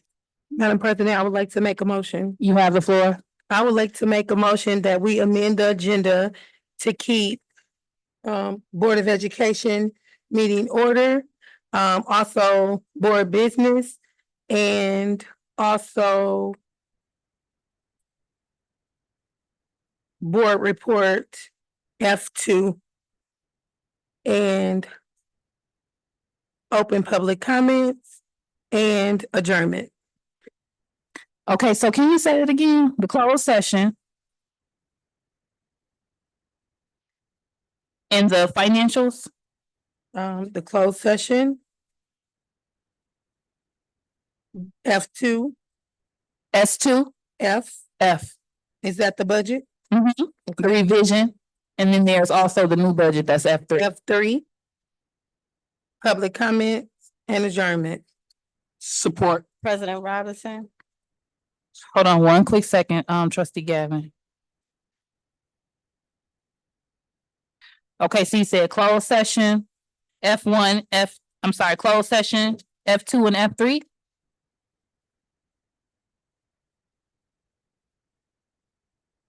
Correct. Okay, so the motion has been made by Treasurer Creighton and supported by Trustee Bowens that we approve the agenda or amend the agenda to only include the closed session and staff reports F2 regarding the revision and staff report F3 regarding the proposed budget for 2024-2025. Trustee Gavin.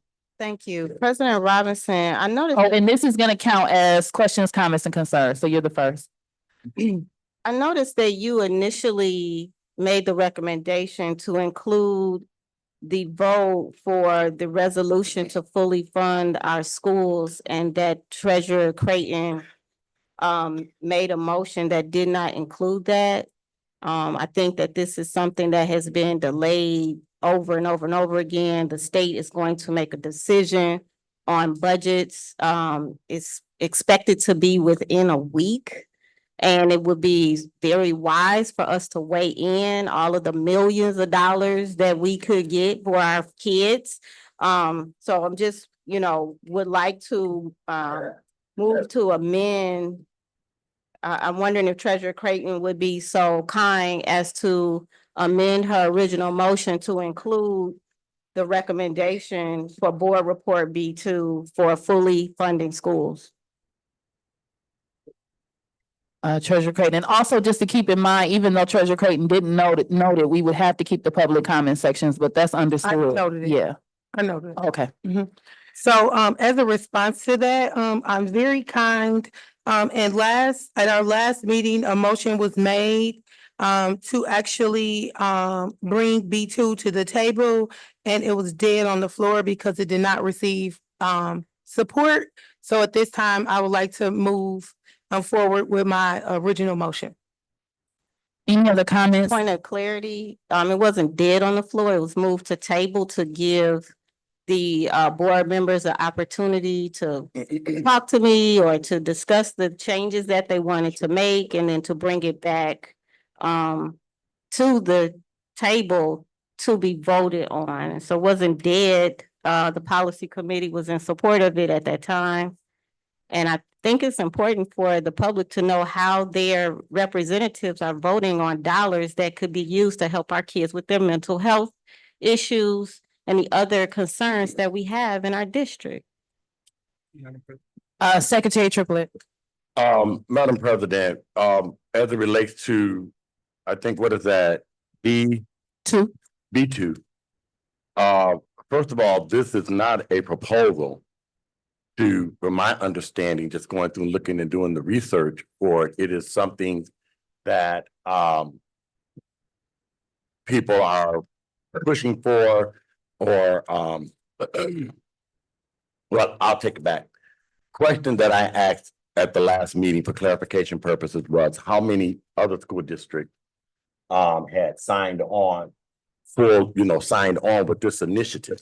And I think it needs to be clear that if we do not, I don't want the people to think that we're voting no, or we're not dealing with this, we're not addressing this because we're saying no to this money. That's not the case, because this right here is not on the table to be something for to guarantee the school district get this money, or that this is happening. This is people who are pushing for African-American students, and in particular for African-American schools. So that needs to be clear first and foremost, because I think that it's being presented like the Board of Education is voting no, and that $15 million or whatever it is going to be brought to the school district if we vote yes. I personally myself would like to see if this is something that African-American school districts are really honestly pushing. Just like when you look at our Black mayors across the state of Michigan, they all come together and they talk about initiatives that they want to support on behalf of African-American communities. And so I would like to see the presidents of our school boards and what have you to see if we have a body of people who's saying this is something that we want to do and that we're going to support and have some discussion about this, along with Trustee Gavin, who is familiar with it.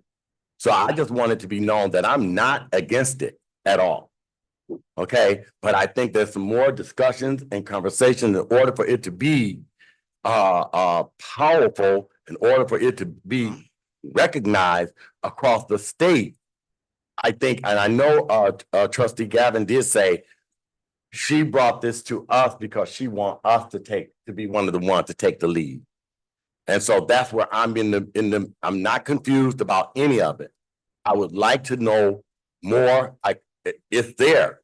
It is great, but I would like to know more about it, because if we're going to support it and we want to be a part of it, which I'm quite sure all of us will support money for us and for our kids. But I think we can take some more time to get some more momentum from African-American districts across the state. That's my stance on it. Not that I am against it, because any kind of money, as our CFO stated, that we are going to be looking for new ways and creative ways to get more money into this district. And this would be one if this was an initiative that we had a collective group of people and districts, Saginaw, Pontiac, Flint, Detroit, Benton Harbor, all of those school districts pulling together. There's power in unity and strength with all of these districts pulling together. Thank you. Just a point of clarity, I asked if it was possible to make an amendment to include it, and how does that work, President Robinson? Trustee Gavin, yeah, Treasurer Creighton, because it's her motion on the floor, she would need to be willing to amend her current motion. So we are in discussion on the motion, the amendment that was suggested. If there's no other comments or contribution, Trustee Doyle. I just have a question. Gavin, you said that they're gonna be voting on this in about a week. Yes. Okay, so I think it's really important that we take the lead. We don't need to wait to see what everybody else is doing. Everybody is not facing what we're facing. We need to get ahead of this thing and try to get as much as we can. We got this 16 that's in the black. We can have another 15. So why not push forward on this? Why wait to see what other people are doing? Madam President, I just for clarification, I wanted to ask the question. They're going to be, so this right here is on the agenda up at the state, and they're going to be voting on this particular thing next week? Trustee Gavin, can you provide a quick clarification? So I received a calendar from Senator Sarah Anthony that provided their time schedule of when they are doing appropriations. And so they are projected, so in regards to a lot of these dollars, the Education Funding Chair, Representative Regina Wise, is already in support of a large majority of these things that will come to us if we act like we want it, right? And so they've already agreed in support from the House.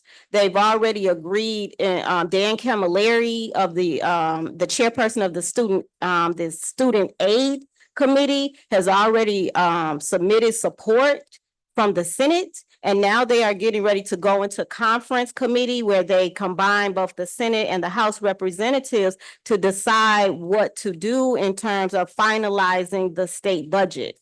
And so it is very wise. Ferndale Public Schools saw this. They voted for it immediately and unanimously. We have an opportunity to trailblaze on this. And so it just makes sense. This is money, this is money for our kids and what they need. So yeah, they are looking to vote on this within the week. No, I guess I was asking from what's being presented to the community. This is not on the floor at the state level. I'm asking, I know that they're working on the budget and at the state of Michigan. I'm clear on that. And so when they bring this to the table and they're having their discussions, our representatives and what have you from the state, they're coming, they're going to be able to come and put their piece in on what they want to do as it relates to school funding. My question was, because I don't want the public to think that they are voting on this and this is something that is on the actual floor to be voted upon. These are items that they are considering in their budget, just like we delayed voting support of the resolution to get the debt forgiven, right? This is an opportunity for us to be in the forefront of saying that, yes, we support these dollars and we would like them to come to Benton Harbor area schools. We have not because we asked not, right? And so we can position ourselves to weigh in on that conversation in a very positive way. We have Flint, the vice president of Flint Schools here. He's in support of that. So we have Ferndale schools, they're already in support of that. There have been hundreds of letters sent in support of this. And so people are going to be scratching their head if they see that this school board took it off of the agenda. But, luckily, a lot of people in Benton Harbor have already spoken and they've said that this is what they want, regardless of what the board does. But it would just make sense for us as a board to keep it on the agenda, vote for it and move forward and look for more dollars to come in so we can support our kids and our staff. Okay, so this has turned quite conversational. I was trying, one second. So I allowed you all to have that dialogue back and forth to seek clarity. And so I'm gonna give you one more. As a point of clarity, No, this is just the amendment of the agenda. as a point of clarity for the motion, the motion, it has been on the agenda twice. One time it was tabled, 3 times. Table once, it was brought back for discussion, and at the very last meeting, a motion was made or requested, and there was not a support. So again, I did not revise the motion because the board has had several opportunities. This is not saying that it is taking it off for good. It's saying in order for us to stay timely and not violate our own norms, it's 7:51. And this is something that's going to be a lot of discussion. And is this something that it can be talked about and discussed in 2 weeks when it's going to be still on the agenda? But right now, we're amending the agenda for tonight to be able to move forward. And I just want to make a point of clarification because I know people like to fact check. It was a different vote where the motion dropped, but this was removed from the agenda. You're thinking of a different vote where we didn't have to assign a particular group immediately after closed session. That was a different vote that didn't have support. My apologies. Yeah, but this was amended. Vice President Barnes, and then after this, I'm calling for the vote. Commissioner Kipling, I just wanted to have, I just want to remind the board it's 7:52 okay, we can get. and we're at the agenda. Okay, so Okay. I just want to say, because, and I'm glad that the vice president from Flint was here. And from the Flint Board of Education, I just realized we welcome the Michigan Association of School Boards. And so, and he was here present here in Benton Harbor, but I did not hear that Flint Board of Education voted to support this as well. So I mean, I'm just saying, so it's up for discussion. I did not hear that from Trustee Gavin, neither did I hear that from him. So I'm just saying, it's still, this is not being thrown all the way out. But at this particular juncture, I do understand, and I am not against it. I'm just going to say it. People are going to do and say whatever it is they want to say and do. But I don't want the narrative to be that I am against it. But if he was here from Flint and he's the vice president of the Board of Education and they have not done it yet, the only person in school is Ferndale. That's the only one I asked the question and they said Ferndale. Okay, so we're gonna go to Bowens and then Raquel, and then we are taking the vote. Well, Madam President, I was just gonna call for end the debate and vote on the Okay. resolution. So I'll just let Raquel make her last statement. Yeah, I am. Speak in your mic, please. I'm not against it at all. However, I do have some concerns about a couple of issues, and I mentioned them last week, and that was F, restrict 31A funds, so it's not to pay for school resource officers, and K, forgive outstanding debt for Flint Community Schools. I did have a chance to talk with the representative from Flint, and he said they didn't get their debt forgiven. It's because they didn't push for it to be forgiven, the people in charge. They are now. I didn't hear you. I didn't hear you, Trustee Rocket Martin. Could you please say that I again? said he told me. Which that, representative? The guy that was here, that they didn't get their debt forgiven, because I said, why didn't Flint get their debt forgiven when they were forgiving everybody? He said, because whoever was in charge at that board did not push for that. So they're working on it now. So, but my thing was, I would not like to have Flint's business on our document, on Benton Harbor's business. Lord have mercy. Okay, so I'm gonna ask at this particular time if Secretary Triplett could please call the vote, and this is just, we're still at approval of the agenda. 1, 2, 3. So Trustee Treasurer Creighton is saying no to adding it to the agenda. President Robinson, point of order, did you call for the vote? I was just asking for a point of clarity. Yeah, so there was no amendment to her motion that was accepted. Thank you. And so her motion was to maintain the required closed session, of course, the public comments. And then F2 and F3. President Robinson, correct? I'm starting to feel very uncomfortable. Correct. I made a motion. I am now being harassed and bullied by people at this table and the audience. There is a democracy. We can call for the vote and let the board speak, and then we can move forward. President Robinson, so just for clarity, just making sure we're voting on the new agenda. But one second, Trustee Gavin, I did note your reports correctly, though, that you were keeping. It's just the financials in the closed I'm session. starting to get overwhelmed. I'm not even sure what's going on right now. Okay. Secretary Triplett, can you please call the vote? Can we just be clear on what we're voting on? We clear? We're voting on the agenda without the resolution. Correct. Okay, thank you. President Robinson, No. Vice President Bowen, Yes. Secretary Triplett, yes. Treasurer Creighton, Yes. Trustee Rocket Martin, Yes. Trustee Doyle, No. Trustee Gavin, No. motion carried. All right, so as it stands, our newly formed agenda includes the required closed session.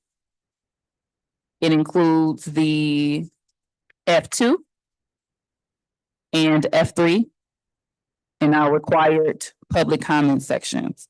I just want to make sure for the record, you all notice that there's no superintendent announcements or board member announcements or comments either, so we're going to keep it moving. So at this particular time, with the amendment to the agenda, we are at technically review of board norms, but we took that off. We are required to do public comment on agenda items. So is there anyone that has a comment on either the closed session, which wouldn't make much sense, or the financials, the budget hearing information.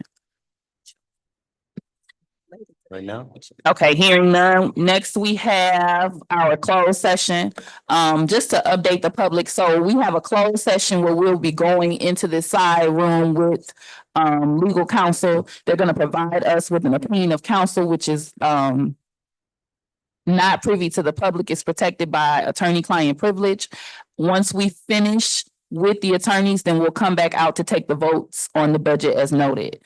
So at this particular time, per policy, the Board of Education may hold a closed session to consider materials such as written opinions of counsel, which are exempt from discussion by state or federal statute, reference policy number 0167.2 F. We are going into closed session with the Allen Law Group. So at this time, I'll ask if there is a motion to end open session and enter closed session. Madam President, I file a motion to end open session and go into closed session. Is there a second or support? Support. The motion has been made by Vice President Bowens and supported by Trustee Rocket Martin. Any questions, comments, or concerns? Yes, I do. President Robinson, do we have security in closed session so we can make sure that there are no threats in here? Is it possible? I sent an email requesting either a bigger room or. Yeah, so there's a considerations to make sure that it's. So there's actually a police officer that is present in the building, and that was a support provided by Mr. McGinnis. Thank you. Madam President, as a point of clarity, does that violate the closed session rules? He won't be in the closed session. He'll just be in the premises. So I'm gonna ask that, just as a reminder, we can't take comments from the public. So if you guys could be in consideration of that, it would be greatly appreciated. So if there's no other questions, Secretary. I do have a question. I'm just wondering how as the Board of Education, we come here to provide governance, oversight, and accountability, and how this has turned into a trustee against trustee battle. One of our norms is to follow up. I don't like the word attack, but I think, it says to, attack ideas and not people. And oftentimes the conduct at this table does seem to be an attack. The conduct in the audience, the conduct on Facebook, it does seem to be an attack. And so it's really, really important that we know that gaslighting is a real mental illness, and we have to be very careful about allowing that to interfere with our governance, oversight, and accountability.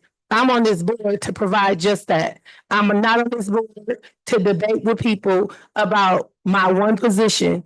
I'm not on this board to be constantly in situations where I'm being attacked instead of the ideas in which we're voting on. So I just want that to be on the record, because we're at this place now where we have to have a police in order to go in the meeting, which is very sad.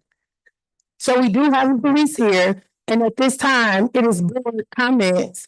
And so if there's someone in the audience, the police officer that is being disorderly, that might be something that you want to be here to address. Because otherwise, I'm not understanding where we are and how we got here. Okay, Secretary Trooper, can you call the vote for entering closed session, please? President Robinson, Yes. Vice President Bowen, Yes. Secretary Triplett, yes. Treasurer Creighton, No. Trustee Rocket Martin, Yes. Trustee Doyle, Yes. Trustee Gavin, Yes. motion carried. All right, so we are ending open session and entering closed session as of 8:01 PM.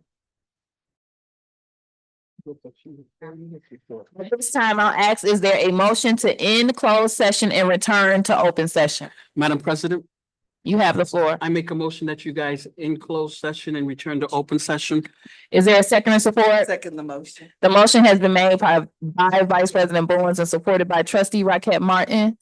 Secretary Triplett, can you please call the vote for me? President Robinson, Yes. Vice President Bowens, No.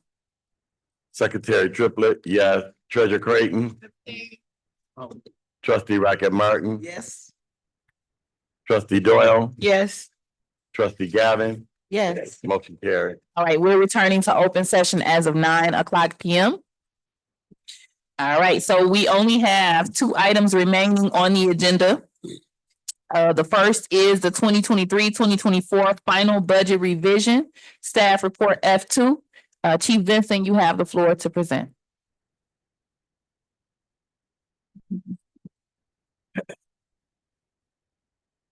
Good evening. Earlier tonight, we held the budget hearing that consisted of 2 budget presentations, one being the rebudget for fiscal year 23-24, the other being the initial adoption for budget for 24-25. F2 is for the 23-24 year-end revision. The reason for board consideration is each June, the school districts have the opportunity to update the revenue and expenditure projections for the fiscal year that ends on June 30th. Facts and analysis. The proposed year-end budget reflects updated revenue and expenditure estimates for the 23-24 fiscal year. This budget revision includes revisions to the general fund, the food service fund, the 2007 capital projects fund, and the 2017 sinking fund, and the student activities fund that was established in 2022. The resolution for adoption for the final 22-23 is provided on the linked document for the general appropriations resolution. The strategic plan, the policy reference is 6230 and 6231. The strategic plan reference is Ben Harbor will develop schools will develop and implement and evaluate a fiscally responsible plan that will ensure physical and psychological safety. Is recommended tonight that the Board of Education approve as presented the 23-24 fiscal year end budget revision. Is there a motion to approve staff report F2? Come on. Is there a Support. sec? The motion has been made by Treasurer Creighton and supported by Vice President Bowens. Any questions, comments, or concerns regarding staff report F2? Hearing none, Secretary Triplett. President Robinson, Trustee Gavin, just a quick question. pull your mic up. I can barely hear you myself.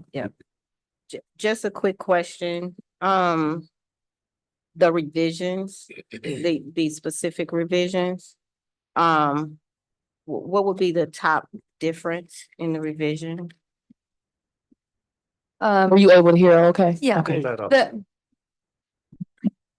The major difference, I think, is mostly in the appropriations for capital and projects. We had made the assumption when we made the budget last year that we were going to be able to complete some of these projects by June 30th. Where we are is we are anticipating getting further along over the summer, but they would actually hit the next fiscal year. So when we are in the fiscal year you just approved, the fiscal year that's being for 24 and 25. So for example, the boilers is a $4 million project. We probably are anticipating about $1 million of it to be done in the current year of expenses, and the other $3 million will go to next year's.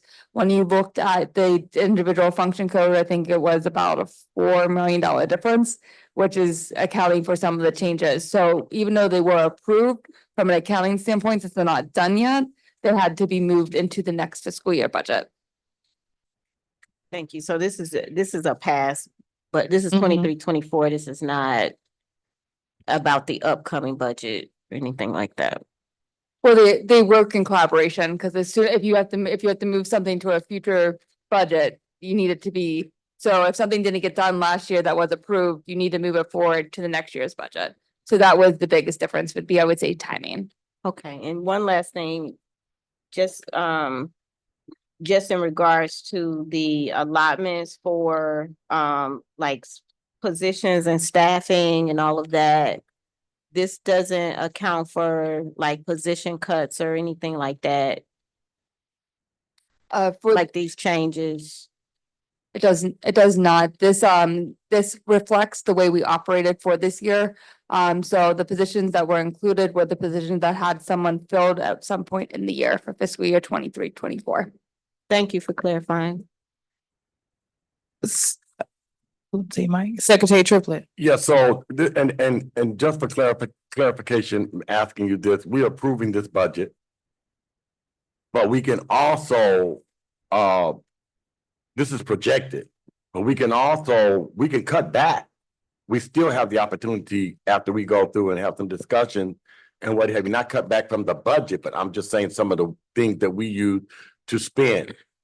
We can do it differently where we projected that we would use this much, but we didn't really need all of that.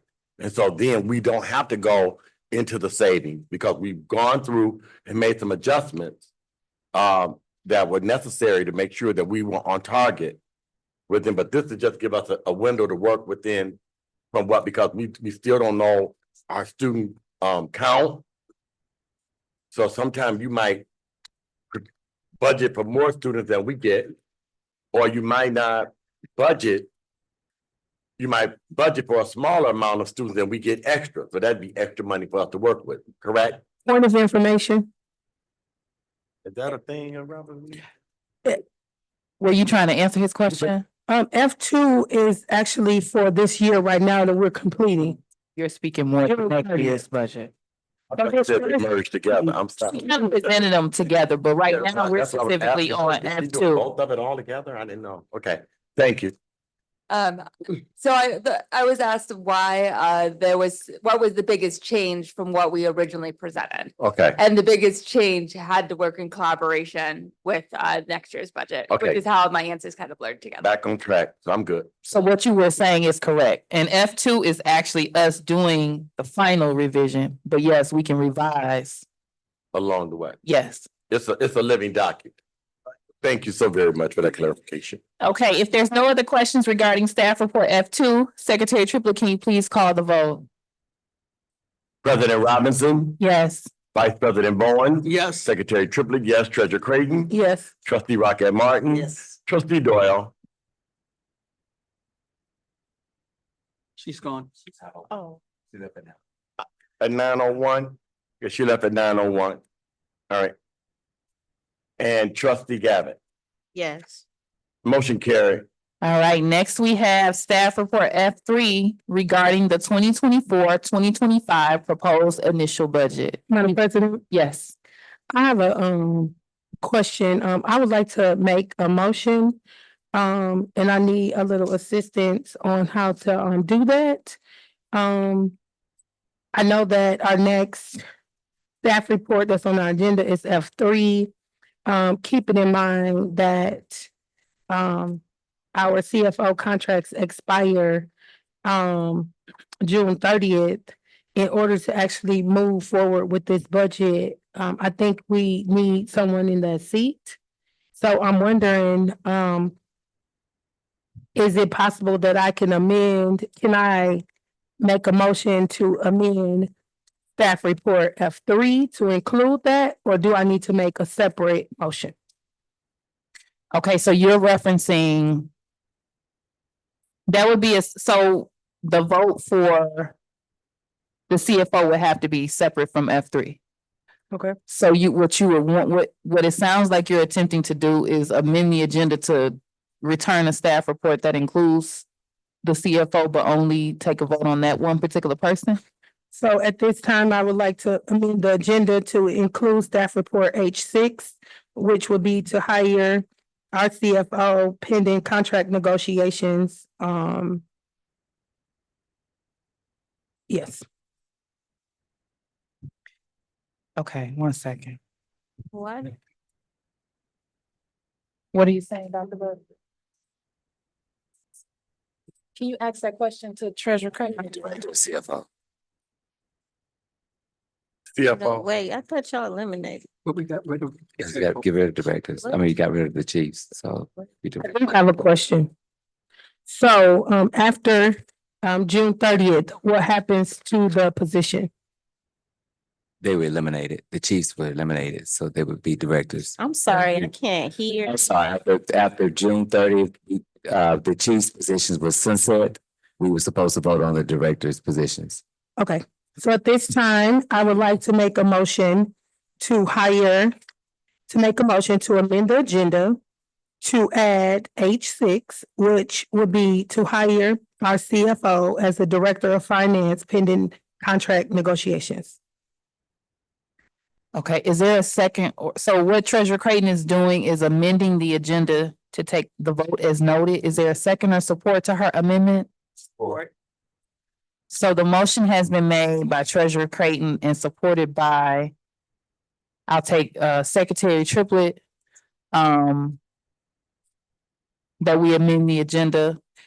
Treasurer Creighton, you're creating H6, you said? Correct. At this time, the only position that, from my knowledge, that would stop us from moving forward, with the business of the district is H6.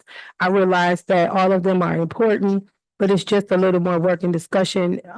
But we know that we need someone in the seat of finance, or we cannot move forward legally.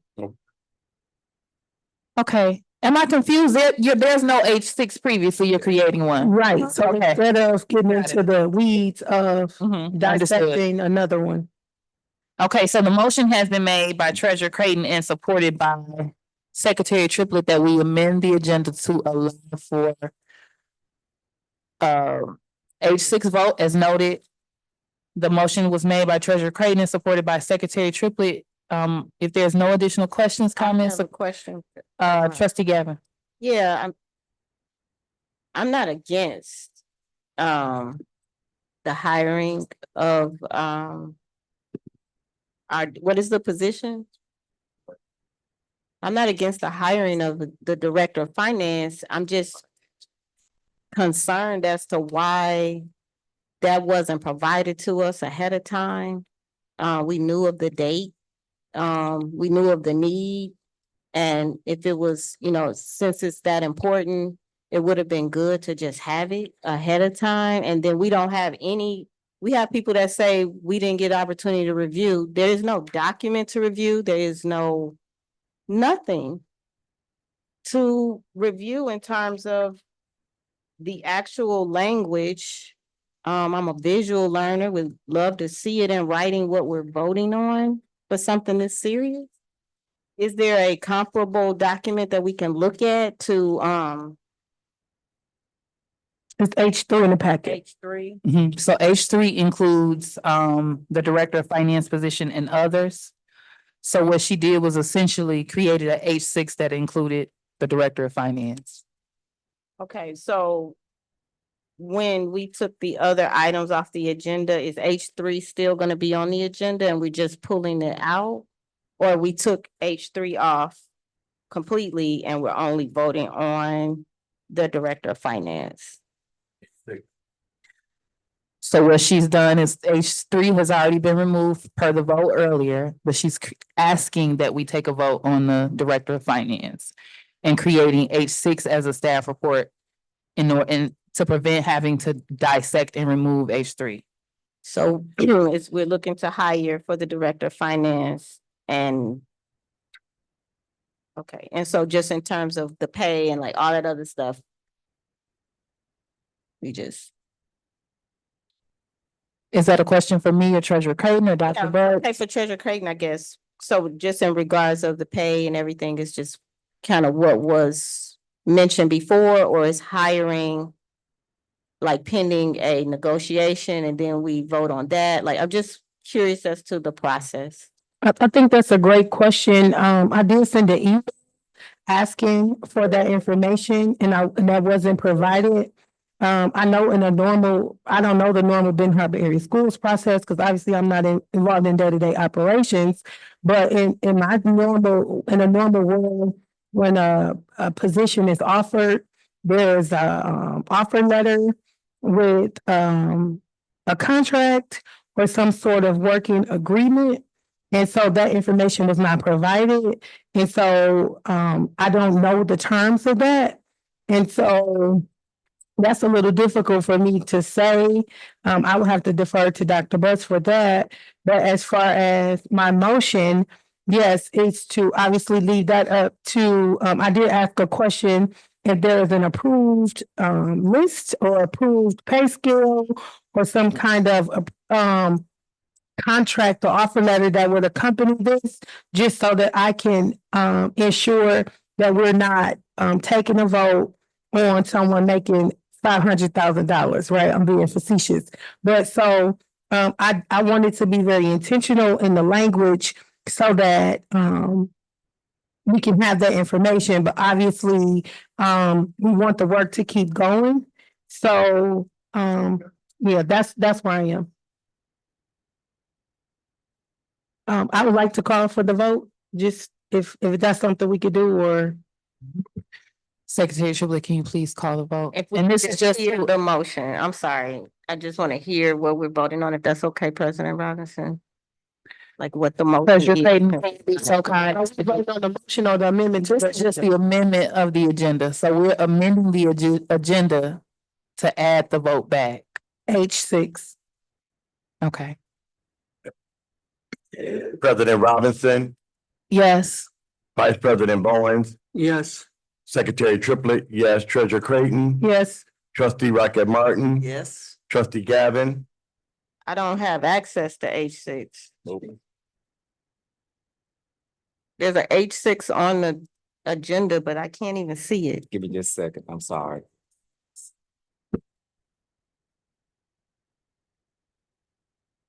There it is.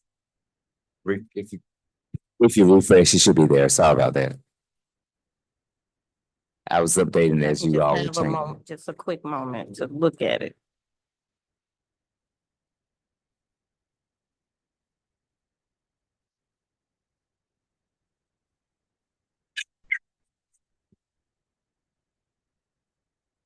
Yes.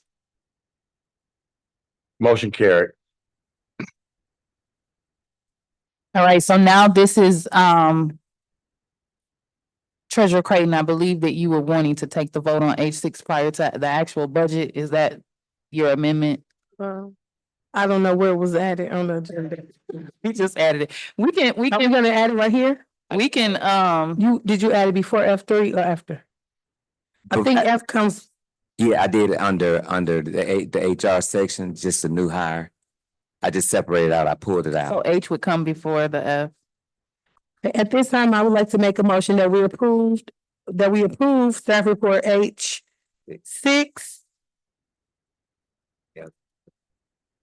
Is there a second or support? Support. The motion has been made by Treasurer Creighton and supported by Secretary Triplett. Any other questions, comments, or concerns?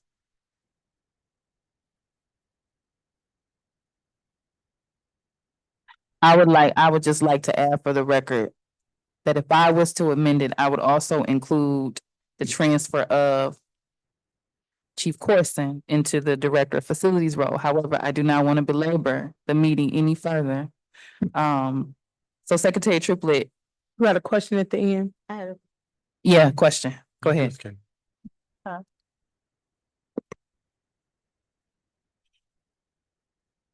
Well, did you have a question, Trustee Gavin? I'm sorry. I did, but I thought you called them, No, I was calling you. Secretary Triplett. Oh, okay. I noticed that Treasurer Creighton says something about pending a negotiation or something like that. Did I hear that correctly? Is that something that should be included in this document, or is it just approving employment?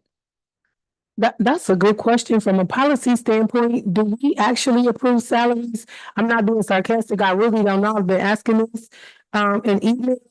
Do we approve the salary? Do we approve a salary scale? How does it work because I know in the past, when we did that, we did approve the entire contract. So that's actually a good question. I don't know. I've been trying to find that answer over the last couple of days. So I just wanted to make sure that I wasn't giving someone the authority to do something that's not within or outside of the policy. That's why I put that disclaimer in there.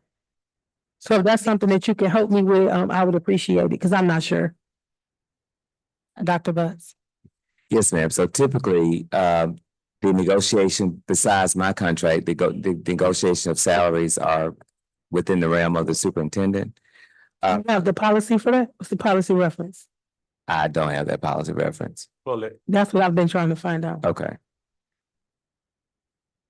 While he's pulling that, I guess what I would say is this: we changed these positions, saying that it was to save money and saying that they would fall under a certain range, which is why we eliminated these positions, had people reapplying, and went through the whole process. So I thought that there was already some type of agreement in terms of the salary range for these positions, and I just want to know, is that still what we're doing here? You know, are we still staying true to whatever that salary change was when we were told to make those changes and have people reapply for their jobs? Or has that changed? So at this time, President Robinson, I am gonna, I think that's something that we can, research since we do have the disclaimer in that motion.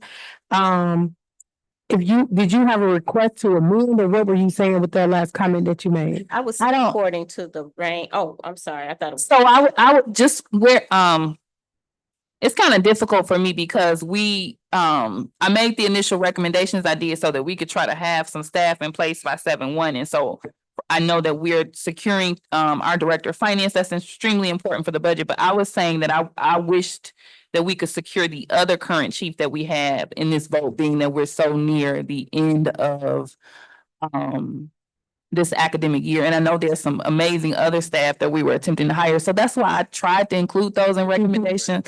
So I guess for me, So what's your request, ma'am? I think point of order, point of information. I was asked the question and I'm the chair. 1 second, give me an opportunity to respond. I didn't talk. Talking in circles, you know. Okay, so one thing that I will say, and I just want you all to know something really quickly. I am extremely patient with every trustee that talks for 3, 5, 6, 7 minutes at a time. I try to be gracious. I barely speak and give feedback. So no, I rarely do. Because you all take all the comment time. I have no reason to say anything beyond chair. So what I would ask is that when it's my time to have the floor, that you all just give me an opportunity and respect it. I rarely say anything beyond leading the meeting. I rarely get a chance to have a comment. I just want to know what you want me to do. I would like to amend I wasn't trying to say what your A6 to include the director of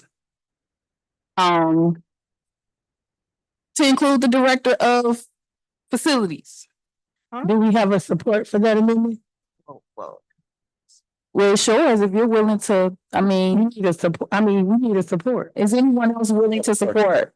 Secretary Triplett. I have a question. In all sincerity, I think the purpose for this, for us to take these things off the agenda, because there was a reason why these things were taken off the agenda for discussion purposes and questions and what have you. And I think that it is very important, because then when I say, well, I think that we should go on and do the age, and I think that so-and-so, and I think we're getting ready to get into muddy water with that kind of stuff. This is just my opinion. We have a chief financial officer. We have our finances in order. We need a finance officer in position of this district at this particular time. And I think that we should stay focused with what the thing it is. It's not to take away from anybody else or anyone, but I think the purpose of my reason for supporting is to support, because I can't see this district without our chief financial officer in place, who, and I regret that I even voted that the chief financial officer should even be a part of the cuts in the situation. With the biggest thing that we've had for years is our finance officer. And so that's just my thought. That's where I'm coming from. It ain't nothing personal with anybody, but that's just my thought. That is my thought. Madam President, You can call for the vote on your amendment. I am truly at a space where I'm ready to adjourn. So if we could try to get, and I don't say that often. so again, just to be clear, I think we need a chief financial officer. And so I am comfortable with amending my motion to include the title of chief financial officer, that would not muddy the waters. And then that way, whatever directors we have, we're gonna move forward with the director positions at another time, and we can do that. But what we know that we must have in place is a chief financial officer and a superintendent. So with that being said, I would like to make the amendment to hire the chief financial officer under H3 as the chief financial officer pending contract negotiations. President Robinson, Trustee Gavin. I'm really confused. Timeline. We were told that we needed to save money and we were too top heavy and we made these positions, director positions, of which the chief financial officer accepted. We made the director positions, we reduced the salary. People's lives would change. And so now the vote was for us to hire the director of finance, which would keep us current, which would keep us in line financially with what we're supposed to be doing with the state. And now are we being asked to now change that position to give a raise that wasn't asked for, to spend more money and change what we did before? While we cutting staff? Removing people? That's the motion that's on the floor right now. Point of clarity, the motion on the floor is to approve staff report H6. It is not cutting anyone. Is it director of finance or is it chief financial officer? That's what I was trying to understand. Chief financial officer. Does a raise come with that? No. I'm saying from the director of finance position. Can we call for the vote? You guys can deny it and make your own motion. I mean, I don't understand what else I need to do. I don't know. I'm getting confused now. I don't understand what's the ask. Because initially I said pending contract negotiations. Therefore, whomever sets I can't find the policy. I asked the policy chair to help me find the policy. I asked the superintendent, entire board to help me find the policy and email on who sets the salaries. I don't know that that's something that we do in this seat. I know that we have approved contracts for positions at the same time. But I'm not sure if that's just a standard practice or something that was done for convenience or if that's actually the policy. So I know that we can eliminate or create positions. I know that we approve positions. I don't know about the compensation tied to those positions. And so that's why I put pending contract negotiations so that we could then move forward with the meeting and then make the determination later. But we can let the state, our community, and everyone else know that we're not only passing a budget, but we're also securing our chief financial officer who is responsible for doing that. We did last year and the year before operate without that office being filled. We spent hundreds of thousands of dollars to outsource that position. At this time, I would like to show that we have someone and secured. And the only thing we need to do is figure out who sets the salary, set the salary and move forward. If I need to make the motion to amend it to say that the salary is the same, I'm okay with that. Whatever is needed, I need to know I don't want to make a motion that's outside of policy. Okay, so one thing that I just processed here is we technically eliminated the chief financial officer position. So your report as it stands is to hire someone into a position that doesn't exist.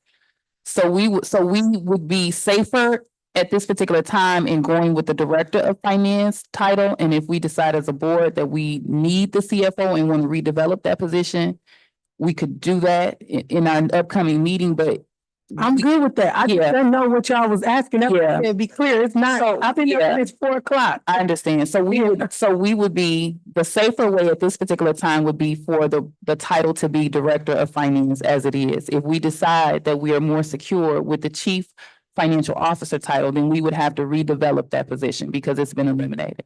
Okay. Okay. It was just a lot going on from the side. We had to just process it and move some for a second. Okay, so where we are on the floor is that we're at staff report H6 for the for the hiring of the director of finance position. I'm gonna ask the Secretary Triplett, please call the vote. President Robinson, Yes. Vice President Bowens, Present. What's your vote? I'm voting present. Secretary Triplett, yes. Treasurer Creighton, Yes. Trustee Rocket Martin, Yes. Trustee Gavin. Is present a vote? I'm just. No, it isn't. So does that mean abstain or Yeah, that's like, what does that mean? Technically being abstained because it's not a yes or no. okay. Okay, yes. For Director of Finance, yes. Motion carried. Okay, so now we are, thank you, Treasurer Creighton for that amendment. I know it took us a minute. We are now at, I would like to make a motion to approve staff report F3. okay. Is there a second or support? What was that we just So did? the H two. what? Six? That was H6. F3 is the upcoming school year budget. This is the hardest free job I ever had. Absolutely. All right, Treasurer Creighton has made a motion to approve staff report F2 regarding the 2024-2025 school year. Is there a second or support? F3? Mm-hmm. For F3, right? Thought you said F2. Correct. Did I not say F3? F3, I'm sorry. F3, the 2024-2025 budget revision. Support. Okay, the motion has been made by Treasurer Creighton and supported by Trustee Rocket Martin. Any additional questions, comments, or concerns regarding the budget? Hearing none. Oh, Trustee Gavin. Should I just like, maybe I'll just talk because you probably can't see me down here. My question is about the just in terms of the instructional staff, this 24-25 budget. $2,551,732 instructional staff. Can you say more about that? Is that just that figure? So it feels like a low. Can you help me understand it? I might be off. Just feels like a low number.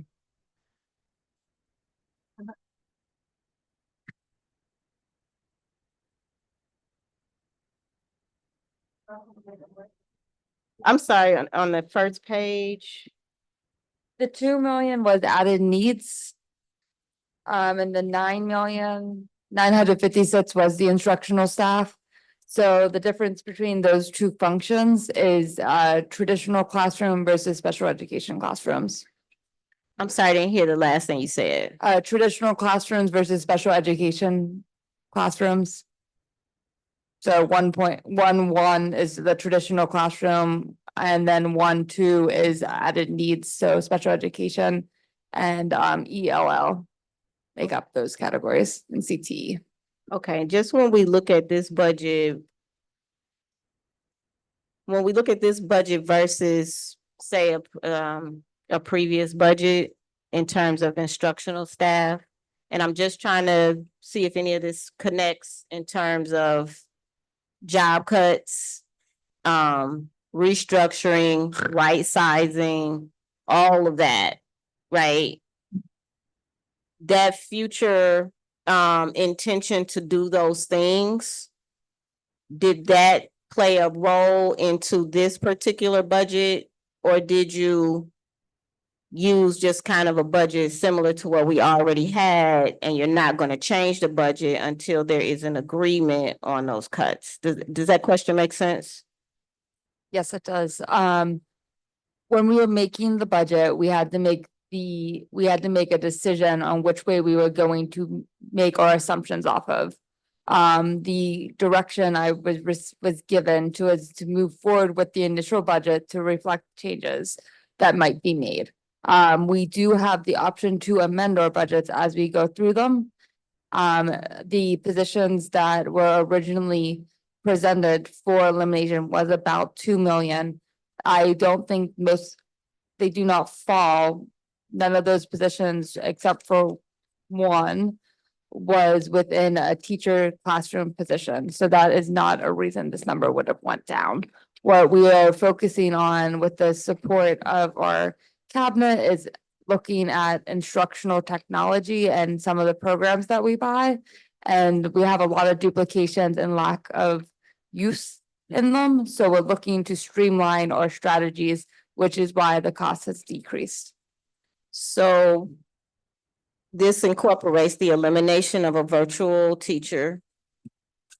It incorporates the anticipated changes that you are recommending.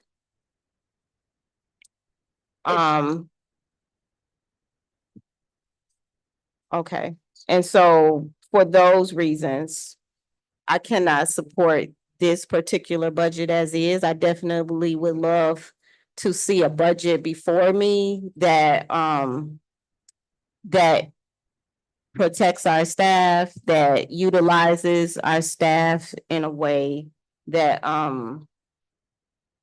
that they can be utilized. Like, there's so many needs that our kids have, and I think that this is just not a time to be cutting staff. We've already indicated that there's money there.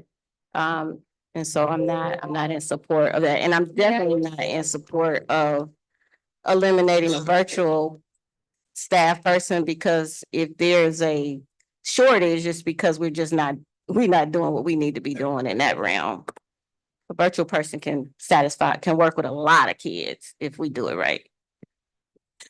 Chief Vincent, I wasn't sure if you had something that you wanted to respond. I did want to respond because we've been working with HR and with the superintendent and moving positions and people into open roles. So You said, I'm sorry, I didn't hear you. You said moving them into open roles? Yes. I'm sorry, please, can you indulge me, President Robinson? I have one really important question. Please indulge me. Sure. Thank you so much. Does this also include the elimination of the teachers in training? Madam President? You have the floor. You have a response to that? Yes, so the budget is the dollar amount, right? The decision to eliminate, to hire, that is within policy that it has to be done at the board table. This budget does not, from my understanding, it does not approve or deny or eliminate or make any staffing changes. The only thing it is doing is approving the money as it is listed in function codes. And then after that is done, if there's a position that we need to add, eliminate, there's a curriculum we need to purchase or take away. If there's a purchase service that we need to add or take away, that's something that can still be done and will be done because it requires a board vote. So from my understanding, and help me out, Molly and Dr. Butts, that we're approving the budget right now. And then the decisions are still left up to this board to then still make the specific decisions. Is that correct? That's correct. Right, so my question was, the dollar amount projections were made based on some projections, and those projections were based on some decisions, right? And some of those decisions involve some cuts. My question, and it's already been disclosed that the virtual teacher position that cut. The other question is, there were some other cuts to teachers in training. And so there's some salary differences there. And my question is, the cuts to the teachers in training, is that dollar amount reflected in this budget? Okay, can I answer?